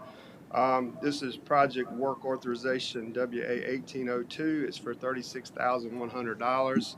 That is a 90-10 match, which 10% would just be the county's portion. What this is, it provides additional design, bidding assistance, permitting, grant administration for the airport expansion after adjusting phase work needing to accommodate the majority of the jetport tenants for the upcoming construction. As Commissioner Nickel and Commissioner Weatherspoon sit on this committee, we had trying to find a happy medium as far as we're in growing pains, which is a good thing, but we're trying to figure out how we could accommodate the ones that are out there now. So I think we've done that in 3 different phases. So that's what you're seeing with this work authorization moving forward. The total cost is $329,400 after applying this amount. Again, it is a 90-10 match. In your packets, you have your budget ordinance, which is the 10% match from the county, which is $3,610. You also have your capital project ordinance, which shows the full amount. And then you also have the work authorization 1802 in order to move this project forward. So that is a summary of kind of where we're at, and I would recommend that we put this on the agenda for the 15th for your approval. Thank you, sir. Any questions? Can we put it on the consent agenda? Any questions or discussion for Yeah. I think everybody's ready to move forward with this, and Mr. it's kind of Price. a win-win. Yeah. Thank you. Okay, yeah, so All let's right. put that on the consent agenda, Melissa. Thank you. Thank you. Thank you. Okay, next we have a discussion of the proposed facilities rental property and staffing request for that policy. Mr. Haney. All right, so I'm bringing this back before you following the public hearing you held on the draft policy last week. Mr. Chapman spoke during the public hearing and raised a number of concerns, which he and I actually had already discussed prior to the public hearing. And obviously, our goal is to come up with a common sense policy that we can implement that won't require us to keep coming back before you to make additional changes. So we want to make sure we get it right the first time. So as I discussed last week prior to the public hearing, following my conversation with Mr. Chapman, I did make some additional changes that would provide more leniency in terms of decorations for events in the Commons area, and that would also allow government entities, nonprofits, and civic organizations to continue holding fundraisers in the Commons area. Our intent in drafting the policy was not to make it more restrictive, not to disallow things that have been previously allowed in the Commons area. I believe the other issues that were raised during the public hearing are addressed in the current proposed policy. However, I would be happy to add clarification or any additional language that you deem appropriate. There was one question regarding the process for obtaining exemptions. For instance, I think the time deadlines were mentioned. And under the current policy, exemptions would be requested at the time of application and would be taken by the Parks and Recreation staff to the county manager, who's authorized to make those exemptions for consideration.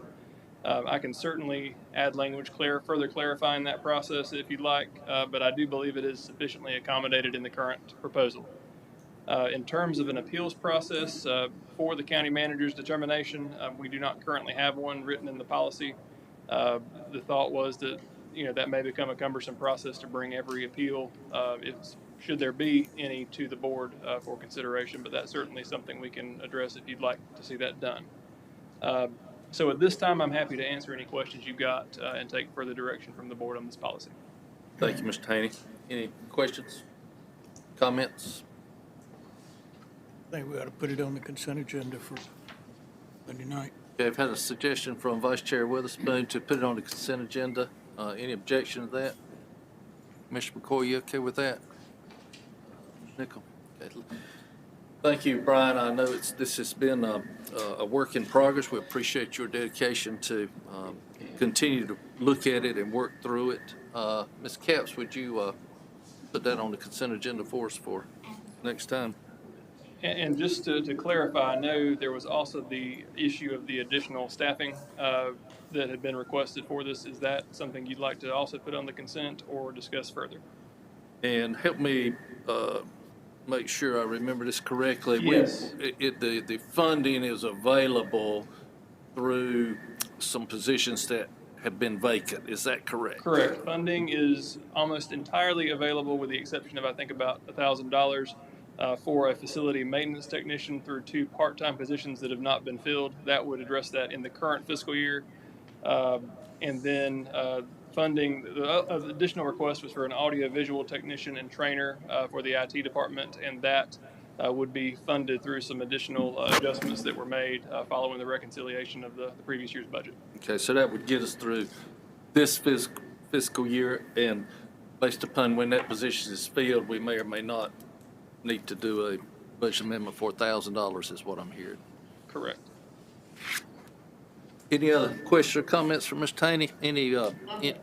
Yes, Commissioner McCoy. Chairman, Brian, does this include the space that we have in Shoptown? This does not include the space at Shawtown. That is, we incorporated that into the Parks and Recreation's existing packet for rental space, which includes Barbecue Creek Park, the Boone Trail Community Center, and library. So we felt like that was similar to those facilities. So currently, the Shawtown space is included in that policy. Okay, but I want to understand, if you want to rent that space, you go to the Parks and Recreation. Yes, ma'am. Okay. So this in effect covers this building and the commons. Correct. And all of that, including the Shawtown space, Boone Trail, that's all managed by Parks and Recreation. So they'll obviously work with whoever to help accommodate them if there's not a suitable accommodation within the space that's requested. Very good. Any further questions? Thank you, Mr. Haney. Appreciate that. Oh, you're up for the next one. Discussion of the bid for demolition of Harnett County detentions, of the old Harnett County Detention Center. Former, I guess I should say. I've got the next two. Okay. And I've got, let me grab the.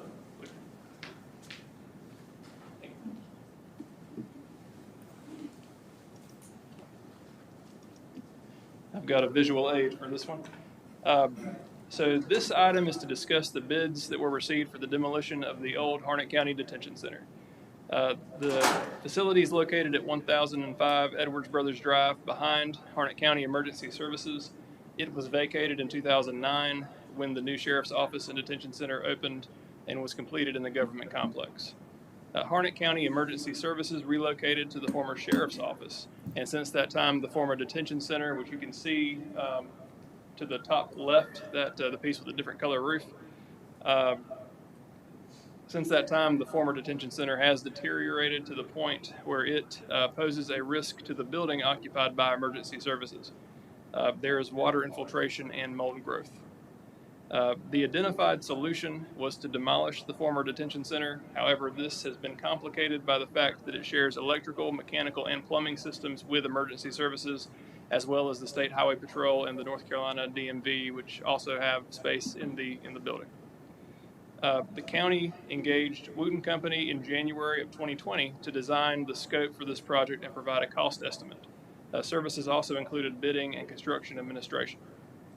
The cost estimate was provided in June of 2020, and this project was included in the CIP for funding in FY 2021, the previous fiscal year. A project ordinance was approved in February of this year, and an initial RFP was posted in April, due back in May. However, we only received one bid, so it was required to post again. We have posted an RFP that was due back in October, and the result of that is the bid recommendation letter from Wooten Company that you have in your packet. We received 3 bids for this project, and Wooten Company has recommended going with the low bidder, which was Sproul Construction out of Bun Level, I believe, and the base bid for that was $448,000. So we're asking you to award the bid for this project to Sproul at your next meeting, and we'll then route the contract for approval to get this project moving forward. Obviously, it's something that is some life safety issues. It's an important project, and I know I'm available for any questions you got, and so is Larry Smith, our Emergency Services Director, who I'm sure more than me wants to see this project move forward. So I'm available for any questions you got. Any questions? Commissioner McCoy?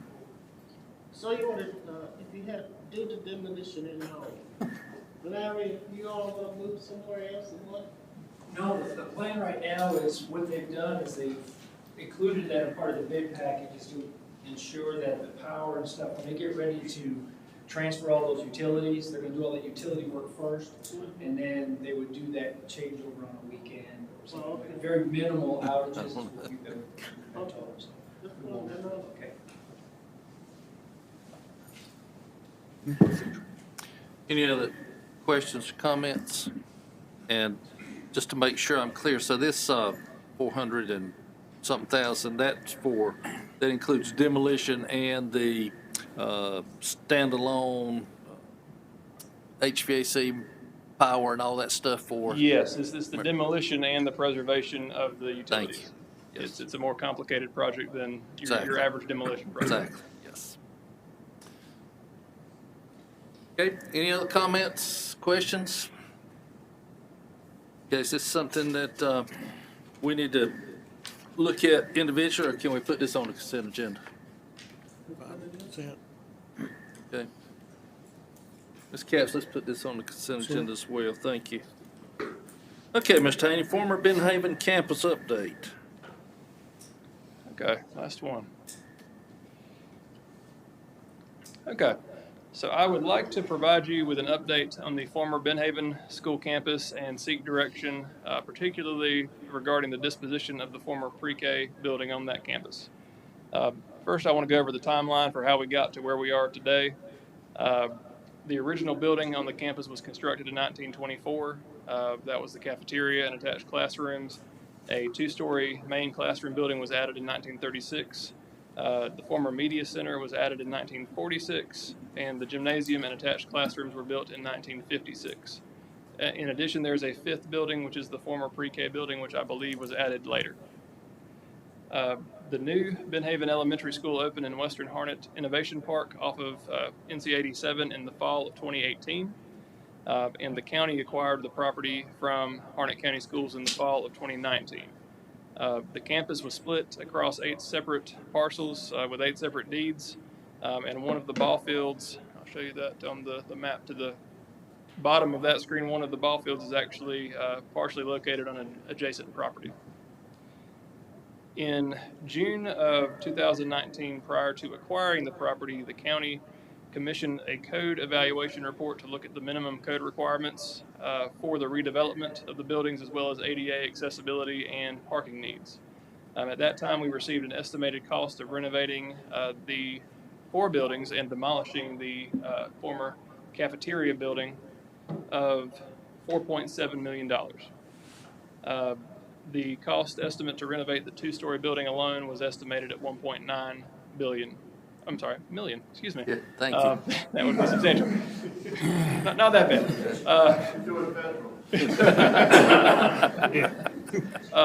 So as soon as the county acquired the property, we began working to preserve the buildings to prevent future deterioration. Obviously, we learned the lessons, unfortunately, the hard way from the Boone Trail School and the Shawtown School. And wanted to make sure that we didn't have to put additional costs into that in the future. And the Anderson Creek School. Correct. There's a long list. So we added security features, locks, alarms, lighting, and cameras, and that has dramatically cut down on vandalism and break-ins on the property. We've also got quite a few community members who live in the area that keep an eye on the property for us as well. We also stepped in to condition the buildings. The county held a community meeting in February of 2020 to provide an update on where things stood and to solicit feedback from the community. The overwhelming consensus at that meeting was that the community wanted to see the former school preserved and for the county to provide additional services in that portion of the county. We met internally to discuss options and to examine potential funding streams. First, Harnett County Schools has expressed a desire to bring an early college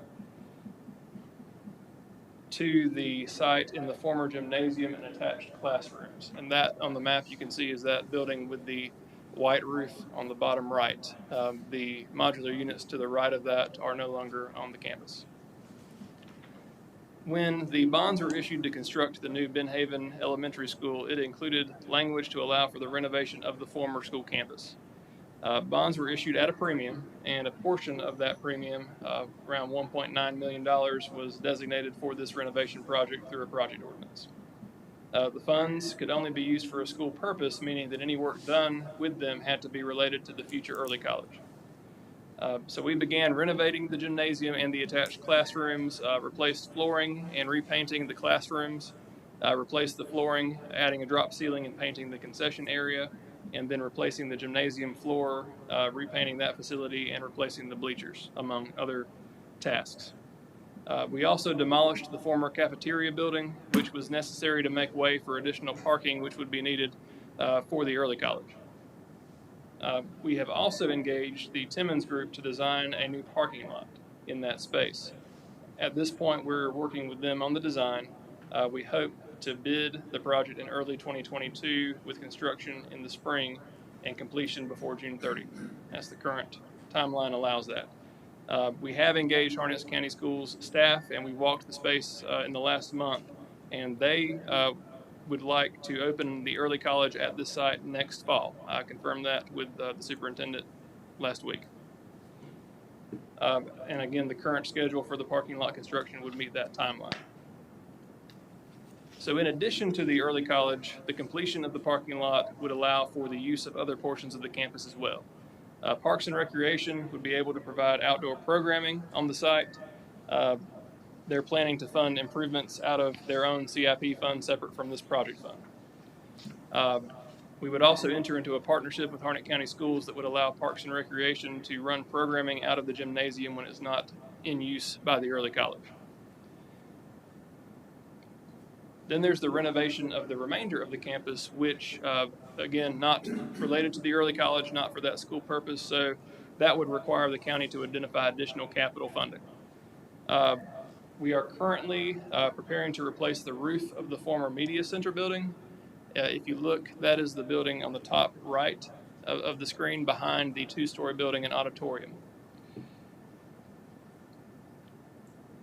We are working to identify additional funding that would allow for minor renovations in that space in the current year, which would allow for the removal of the shelving, replacing the floor, and painting the interior. We don't feel that much work would be required for that facility to get that back up operational and in use. And our goal would be to time that with the completion of the parking lot so that once that's complete, it would be something that we'd be able to reopen to the community. We have not settled internally on an official use of this space. However, there is included in that space some additional storage in the building that would become usable once the roof is repaired. And we had initially identified the space as a base of operations in that part of the county for Parks and Recreation maintenance. In terms of the two-story building, the only thing and that is at the top of the screen, highlighted in blue, the only thing that is currently in the CIP is replacing the windows, which is scheduled for FY24. In order to renovate and utilize this building, we would need to hire an architect to design for the desired use and then budget the funds for the renovation in the CIP for a future year. Our goal that we've discussed internally is to turn this facility into a large-scale version of the Boone Trail Community Center and Library, with a library facility in multiple classrooms and an additional satellite location for other county departments that have been expressed an interest in getting out and providing services in that part of the county, and for community partner organizations. We also believe the auditorium in this building offers a unique opportunity to provide a valuable space for community events and other needs. I think the capacity is somewhere around 800 people. I believe we've already replaced the roof on that building, is that correct? That is correct. So that leaves the former pre-K building, which you can see on the map is in the bottom left corner. In discussing potential uses for the different buildings remaining on this campus, we have not internally been able to identify a practical county use for this space that would justify the cost of renovation. We ultimately felt that our efforts were better spent on the three other remaining buildings, the gymnasium, the media center, and the two-story building. The remaining options in the event the county were not to reuse that building would be demolition or to sell it or donate it. From our perspective, the ideal situation would be to generate some revenue through the sale of that property or at least through donation, not to incur any additional costs. The county has received interest in this building from multiple groups at this point. A local daycare has expressed interest in purchasing the property, though they've not provided a formal offer at this time. The board has also heard a presentation, as you recall, from Veteran Harbor on July 13th, requesting that the board donate the building to that group to allow them to use it as a homeless shelter for veterans. My understanding in checking with development services is that that use would require rezoning that portion of the property. However, a daycare would be permitted without rezoning. At this point, staff's recommendation would be to split the pre-K building off from the rest of the property and either put it up for sale or donate that space in the absence of a county plan for that facility. This can be done fairly easily because there is, as you can see on this map that's on the left side of the property, there is an entrance off of Ben Haven School Road that passes in front of that building. As part of their scope, Timmons Group is recombining the property to take those 8 tracks and put them into 2 tracks, one that would split the pre-K building off and one that would include the rest of the campus.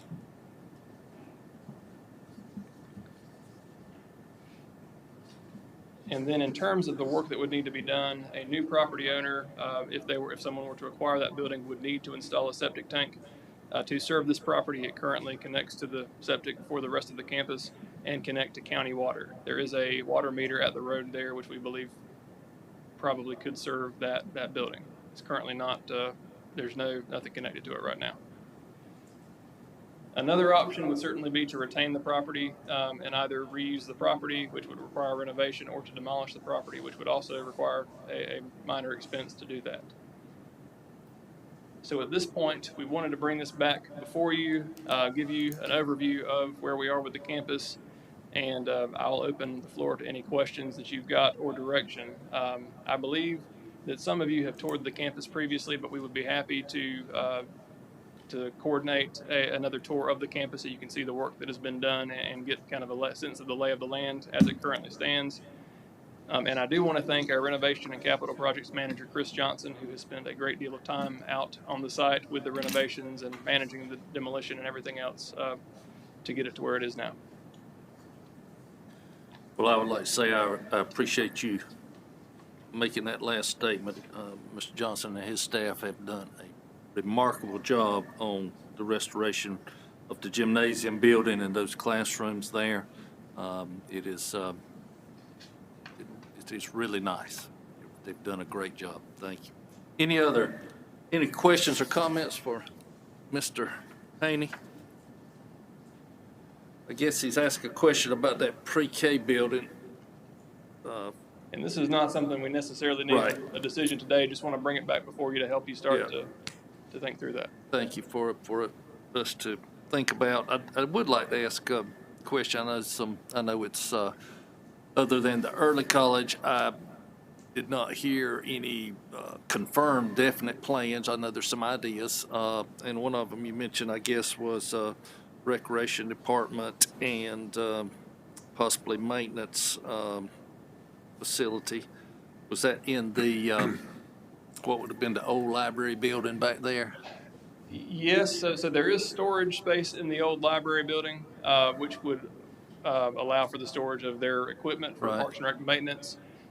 There will be a couple of rooms that were the former media center that we have not determined a use for yet. I think some of our departments may need to visualize that, or having a hard time, I think, visualizing it at this point. But I think after the renovation, that might be a little bit easier to do. But I think our main, and certainly that will be something that comes online sooner. So there could be something county there. And then as we're able to fund the renovation of the 2-story building, that would open up more opportunities in that space. But we're looking at probably putting a library in there. Obviously, there's a lot of demand for more library services in the western part of the county, which is a broad term. In that portion of the county particularly, we did, when we had our community meetings out there, we've gotten a great deal of participation in the Benhaven community particularly. But then you would have additional classrooms that could be used as satellite locations. I know the health department, DSS, Veteran Services have all expressed interest in providing services out there. You wouldn't necessarily need a dedicated space they'd have all the time, but you could have space that could be used on demand as needed, and then additional classrooms for community services as well. We see it as a hub of activity out in that community. Okay. On the possibility of use by the recreation department, I know at the current time we're still contracting recreation services in that part of the county. Is that correct? We do for the athletic programs. Okay, so this would be for Carl and his group, or for Chuck and his group? I would imagine there would be a partnership between the two. I believe Chuck had used that space prior to when it was still a school. They did. They used those facilities for that part of the recreation. Yes, so I think we would want to maintain that relationship. Obviously, Parks and Recreation right now they're not putting on athletic programs, but we would renovate the playground and provide those types of amenities as well. Probably walking trail, we would obviously want to get back before the community, give them a similar update, and see what their thoughts are before moving forward. Very good, thank you. That kind of, I think that might exhaust my questions at the current time. Anyone else have anything you'd like to ask? All right, Ms. Cheney, thank you so much. Thank you. And you'll bring that back to us at some point after we've had a chance to think about the recommendation of splitting that property off. Correct. Disposing of it Absolutely. separately. Thank you.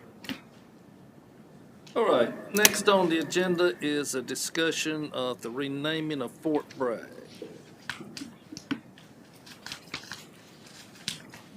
Mr. Chairman, I'd like to introduce our speaker. This is Colonel Chuck Turney, United States Army retired. He is president of the General William C. Lee Memorial Commission. He probably knows as much about Fort Bragg and General Lee as anybody. I'd like to let him give an update why we'd like to rename Fort Bragg Fort Bill Lee or something of that nature. Thank you, Mr. Johnson. Mr. Turnage, thank you for being here. I will turn the floor over to you. Well, I started to say good morning, but good afternoon, Commissioners. My name is Chuck Turnage. My wife and I live at 610 West Divine Street, Dunn, best town under the sun. I've served on our Dunn City Council for the past 15 years, and for the last several years, since the passing of Oscar Harris, president of the Major General William C. Lee Commission.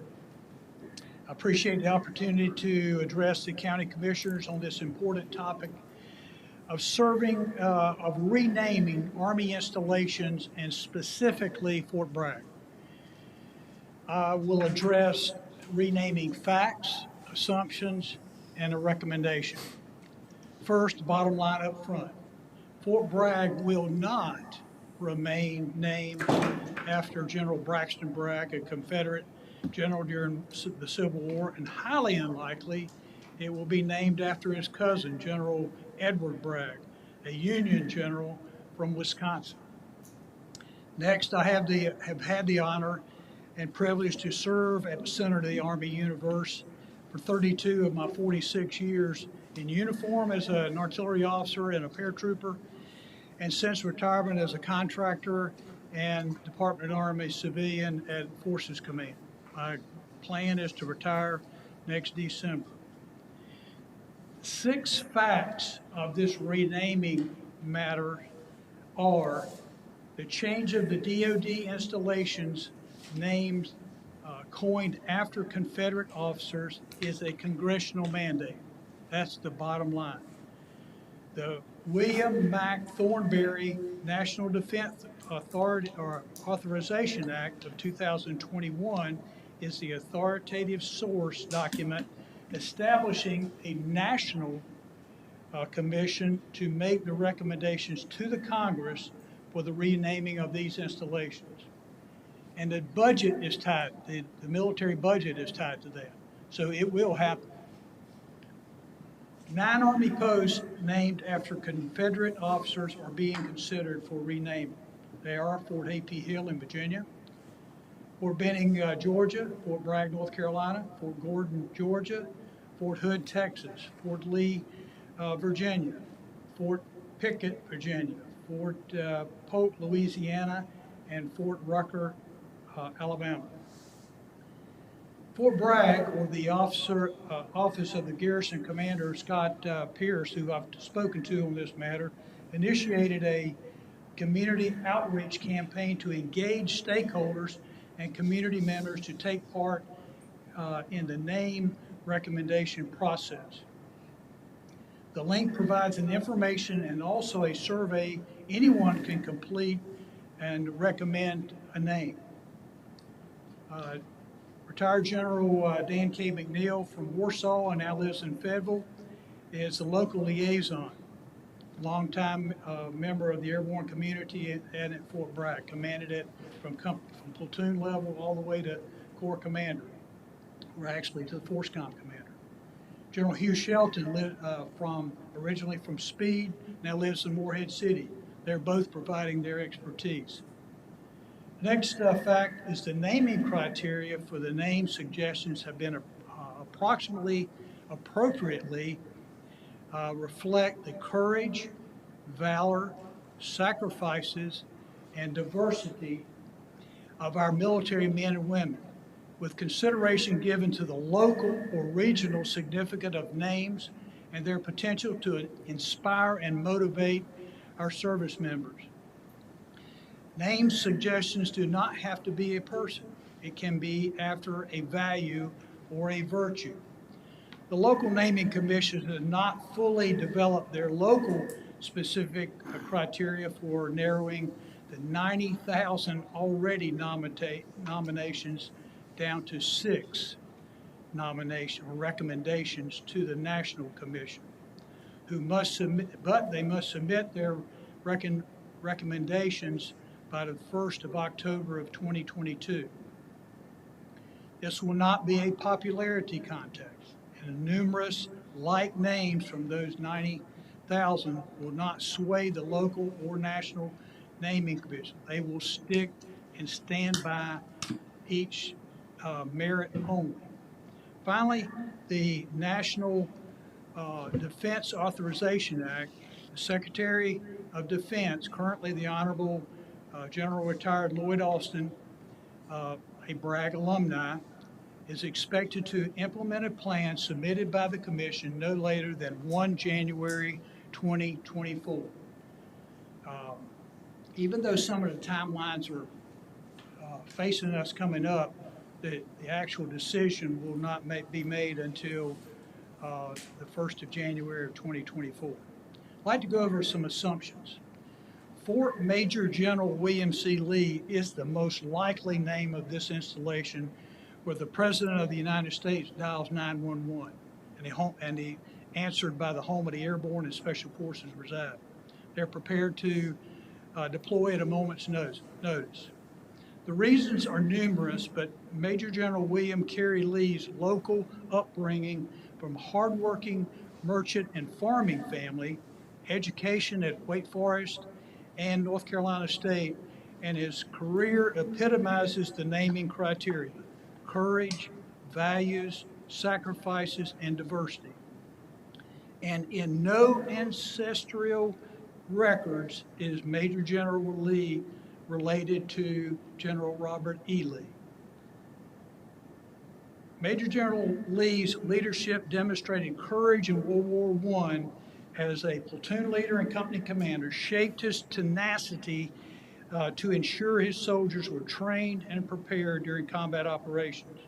During World War I, he served in many formative assignments, but when he was able to observe the German airborne training and operations, he was very much intrigued. His combat experience and assignments witnessed other countries' tactics, techniques, and procedures and associated values to attain excellence, earned in him an assignment to Washington, D.C. in the Office of the Chief of Infantry. He continued to develop his ideas of the airborne operations for U.S. forces, and when General George C. Marshall, Chief of the Staff of the Army, approved a test of the airborne concept, then Major General Lee was placed in charge. Today, he would be known as a project manager. He used his connections throughout the Army to gather the best and the brightest officers, NCOs, and soldiers to test the airborne concept, its equipment, and its tactics. Major General Lee supported diversity in the military with the 555th Parachute Infantry Battalion, nicknamed the Triple Nickel activation, as a result of the recommendation made in December 1942 by the Advisory Committee on Negro Troop Policies. This distinct unit trained in airborne operations at Camp McCall, adjacent to Fort Bragg, moved on to Fort Bragg, and was later attached to the 82nd Airborne Division and followed them into Europe, fighting gallantly in World War II. Through Major General Lee's selfless sacrifices in service, the airborne concept expanded. The with airborne units being established, soldiers assigned, and equipment procured and training executed. Major General Lee's efforts were recognized by the Army leaders, and he was placed in charge of all American airborne troops, where he immediately moved the airborne command to Fort Bragg because it had already had existing acreage and could be made into the drop zones that we have here there today. In 1942, Major General Lee was sent to England to assist in the development of the airborne concept at the division level. His English counterpart was General Boy Browning, who visited Dunn on many occasions when they were coming and exchanging ideas. Prime Minister Winston Churchill also observed airborne operations while visiting Fort Bragg under the guidance of General Lee. Through General Lee's leadership and his efforts, he is recognized as shortening World War II by at least 3 to 4 years because of the airborne operation. Through his coordination and synchronization of the airborne concept, equipping and manning, the Army established 2 airborne divisions at Fort Bragg. Major General Lee earned the honor of being the first commander of the 101st Airborne Division. His first order as a Screaming Eagle commander was to chart their mission. He told his paratroopers in a speech to them, the 101st has no vision. However, Major General Maxwell Taylor, one of General Lee's proteges, assumed command and directed a paratrooper to scream Bill Lee as they exited the aircraft over Normandy. I did the same thing when my first jump at airborne school. Major General Lee's efforts were then realized. Even as he recovered from his home in Dunn, he was appointed as the first airborne advisor to the newly formed United Nations in 1944. Therefore, Commissioners, my recommendation to you today as leaders of our county is to, prior to 1 December 21 deadline, that a letter signed by each of you endorsing the Harnett County leaders' unanimous support for the renaming of Fort Bragg in honor and memory of the valiant and tireless efforts of Major General William Carey Lee, Harnett County native and father of the airborne. Thank you. Any questions? Thank you, Mr. Turnage. Any questions or comments from Mr. Turnage? Colonel Turnage, have other municipalities in Harnett County? I know, being on the city council in Dunn, we had a resolution to that effect and have signed a letter and sent it to Colonel Pence at Fort Bragg. And I've been told that some of the other cities have done so or are doing the same prior to the deadline. And we all know how the airborne cut World War II down probably by 2 or 3 years, saved numerous lives, and we appreciate that. I'm not a paratrooper, I know you are. I appreciate that. And being a Harnett County Commissioner, General Lee being a Harnett County native, I just recommend that we support Harnett County native this position, knowing it won't be Fort Bragg after the renaming. Nobody's going to get away from the history of Fort Bragg. And General Lee, first and foremost, is a significant part of that history in shaping that history. Nobody was around in 1918 when they named the Fort Bragg after General Braxton Bragg. If you really look at General Braxton Bragg's history, why in the world we named it that to begin with, probably one of the worst generals the Confederates had. He made his name for himself in I think in the Mexican Wars as the company commander, but why I'm not exactly sure, and there's nobody around now to ask that question. But I know we can move forward. And you said that date was 12/1/21, is that right?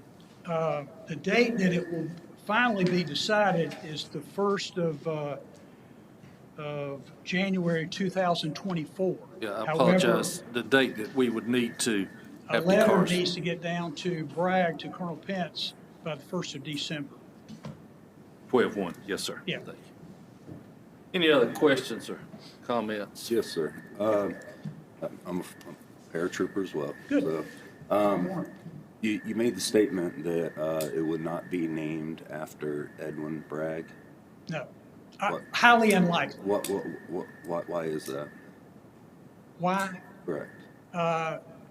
Because the connotation of brag, of a relationship to, this is my own personal opinion there, the relationship he had with his brother, General Braxton Bragg. Okay. Even though he was a Union soldier. Right. Okay, so my question that I have, I mean, you're familiar, you even stated that we're going to be renaming Fort Lee as well. And Fort Lee is named after General Robert E. Lee. Correct. Yep. But so now you want to, with us realizing that we're renaming Fort Lee out of Virginia, you would like to bring Fort Lee or have a Fort Lee here in North Carolina now. My recommendation is just like we used to have Fort Benjamin Harris in Indiana. It'd be Fort Major General William C. Lee. The full name. Yeah, somebody's going to say Fort Lee, but the full name on all the letterheads would be Fort Major General William C. Lee. I mean, and I mean, granted that Major General William Lee is from Harnett County, outstanding. I mean, great patriot, great American, love it. Wouldn't it be better, just like there are efforts in order for it to be named Edwin, the Edwin Lee, Bragg, for your group to maybe say help out the Fort Lee in Virginia so we can maintain I would say, the distinguished areas that we already have in our military. I mean, you've been, I'm assuming, deployed. I mean, going Oconus and whatnot. Fort Bragg is an icon, whether or not it's after Braxton Bragg or whatever. So the preservation of that name, I personally believe, is beneficial. So has your group been in touch with Fort Lee in Virginia in order to maybe help facilitate them with their decision making? No, we haven't. So you want to change Fort Bragg to Fort Lee? Now I want to change Fort Bragg to Fort Major General William C. Lee. I personally don't see how that makes a hell of sense at all, but that's your prerogative. Well, along with the 90,000 others is one in the mix of all that. Those 90,000 will have a local headed by with the liaison with General McNeil and General Shelton, and they will give their perspective of it. But they will, the 6 names that go forward to the National Committee in October of 2022. We're just hoping that's one of them. I just think that as soon as say it all went through and this became Fort Lee, I mean, in a sense, it's going to be narrowed down to being called Fort Lee. No one's going to be like, yeah, I'm from Fort William C. Lee, It'll be Fort Lee. The automatic association is going to be with General Lee. I'm sorry. Major General William C. Lee, not Robert E. Lee. No, it's going to have a direct correlation with Robert E. Lee. I mean, because it's going to be Fort Lee. So I'm just trying to wrap my brain around why we would. I'm trying to synchronize the history of the airborne, which is at Fort Bragg, with the father of the airborne. Understood. And the home of airborne and special operations is Fort Bragg. Right. So regardless of Braxton Bragg or Edwin Bragg or anything, it's Fort Bragg. It's a distinguished name. Same with, we have hundreds of businesses, 47 branches of Fort Bragg Credit Union, many small businesses. We want to talk about economic growth and development and whatnot, especially for our area. Without Fort Bragg, this area, I mean, down in that area would actually be nothing, okay? So I think it's going to be absolutely detrimental and to small businesses, and I mean, I hope people take that into consideration. You want to sit here and talk about promoting small businesses and such. Well, I mean, this is going to be detrimental to them. So I do respect your efforts. I respect William C. Lee and everything that he's done. I just, I would almost say then, if you make the argument that Edwin Bragg is not going to, uphold because of the association with Braxton Bragg, then I would think that Bragg name, General Bragg, Braxton Bragg, does not have the spotlight in American history that Robert E. Lee has. So that really doesn't kind of make sense, and it's not really conducive to changing the name to Fort Lee when we're already changing to Fort Lee.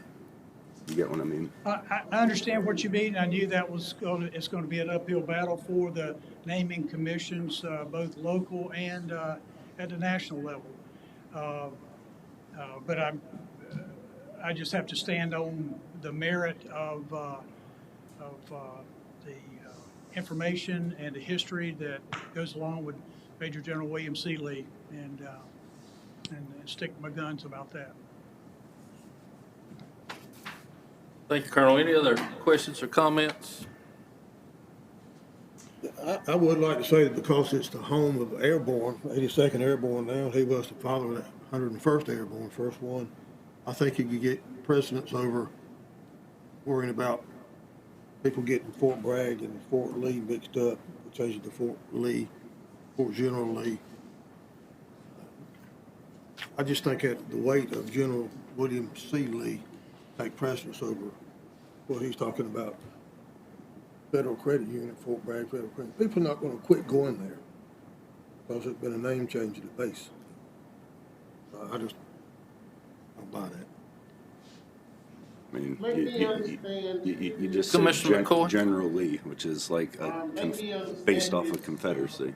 It's gonna be changed, right? That's what the gentleman said. The name is gonna be changed, from Bragg to, he suggested that, General, William C. Lee, I got that here. So I think that we're gonna have to make a decision as to which direction we're gonna go in, but it's gonna be changed. They've already made that decision. Well, exactly. They've already made the decision. I mean, say that it's definitely going to be changed. Same as Fort Lee in Virginia is definitely going to be changed. So why would we rename an installation? Granted, it's for a totally different person, just the way that Edwin Bragg would be a totally different person. Why would we take a same name of a military installation and rename that here? It makes no sense.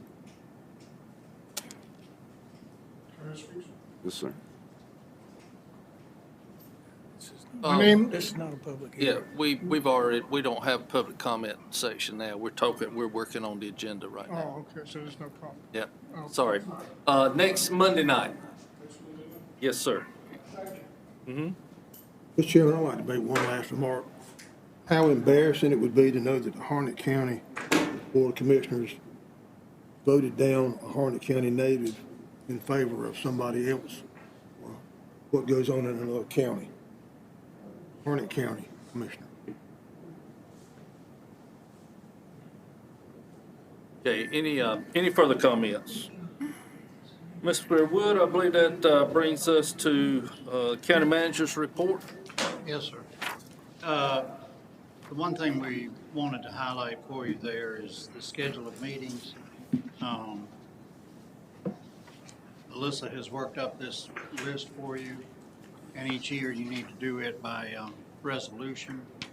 So anything you want to go over there, Melissa, that's out of the ordinary? No, I just based it off of your list of meetings for this year. So if there's anything, you guys would like to change, just let me know, and we'll bring it back to you to adopt at a later meeting. So if we put this on the 15th, then that would be fine. Either the 15th or the first meeting in December, whichever you guys want to do. So once you adopt this resolution, these are the stated meetings, and that's what we would go by unless you vote at another meeting to call a special meeting or make a change on something. And I do appreciate you working on this for us, Ms. Capps, and I would call attention to Rule 6 of Rules and Procedures concerning regular and special meetings, which basically sets the first Monday of each month as a 9 a.m. regular meeting and the third Monday of each month as a 6 p.m. regular meeting. I think with that being said, and then typically we have a couple of work sessions in between those meetings during the month, unless there is a holiday that may tweak a little bit. So what I would ask is that you, if you would take time to look over this, if you've not already, see if you see anything that we would need to discuss further. And with that being said, let's just put it on the first meeting in December, and that way, if there is any discussion about taking another look at any of these, we can do that at the next work session. If not, we'll just put it on to December. Would that work for everybody? Work for fellow commissioners? Thank you. Mr. Chairman, the next thing we have is the regular meeting agenda review. So Melissa's prepared a preliminary one for you to go through. And I think you've given her pretty clear direction on the things you wanted added and whether to put it on consent or not. The only thing I think that, well, we need to make sure that we have on here is the public hearing for the redistricting maps and the vote on that afterwards.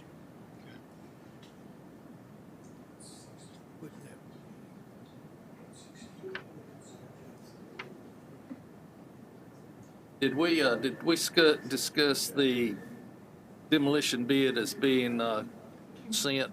Okay, thank you. The facilities rental property was consent.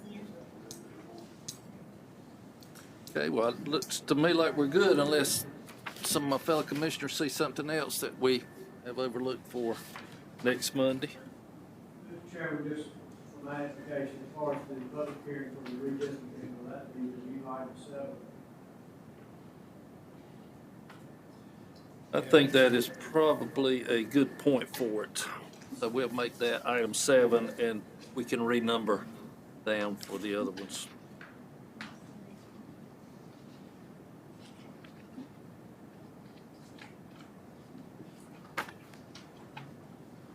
Okay, I'm sorry, Mr. Wood, go right ahead. I think that's all we had on the regular meeting agenda then. And then you've got some applications I think you want to go over.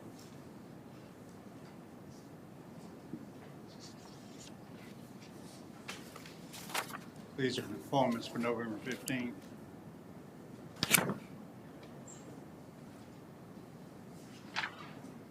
I think those are pretty straightforward. We have, looks like we have two recommendations for the Board of Adjustment in District 3, so. I think Miss Kathy Wood and Stanley Price already serve on. Oh, that's reappointments. I apologize. You are correct. Yes, and still have the vacancy for District 3 that I need to work on. I will do that. Okay, and I just had, if I could ask one question, Mr. Price, you probably might have a better handle on this, but the wetland solution study for the Riverside community, I know it was tentative that they would bring that report back this fall. Or do you know where we are with that? Do not have a direct date, but I will find out. I've been told here that after Thanksgiving. Great. I really would like for us to hopefully be able to have that study for consideration, because that could well be something that, depending on what we can use ARPA funds for, might fall within that. I'll ask our soil water director, Lynn Lambert, to give me a direct date. Awesome. And I'll send it to you in email, and I'll probably put it on a workshop to kind of give a presentation of how it pleases the board. That would be awesome if you would, and I know they were going to come and give a share with the community, I guess, their results. If you would share that with all of us when that's nailed down, that would be great as well. Thank you, sir. Anything else come before this board today? Mr. Chairman, not to wear it out, but just want to make sure we dot my i's and cross my t's. I would suggest that we have number 7 would be the redistricting public hearing. Then number 8 would be the actual, we've got 2 resolutions to pass, that should really be separate items. One resolution would be acknowledging that current guidelines under the census, that we are racially imbalanced as far as our current districts. And then the next resolution would be a separate resolution adopting Plan 5 or whatever you want to adopt. We don't have other resolutions. Okay, so we would have a public hearing, then we would have adoption of 2 resolutions. Okay, Item number 8 would be 2 resolutions adopted. all right. Ms. Capps, you have that? Thank you so much. Thank you, Mr. Snow. Anything else to come before us this afternoon? If hearing nothing, I would, yeah, I would accept. Can you get that? I'm gonna leave it, I'm already wore out. It's all right. Can you get He'll facilities leave an hour fixed? earlier today, yeah. Well, I'll entertain a motion to adjourn. I make a motion that we adjourn, Mr. Chairman. Thank you, Commissioner Witherspoon, second Commissioner Johnson. All in favor, say aye. Aye. All opposed, motion, the meeting's adjourned. Thank you for your time today.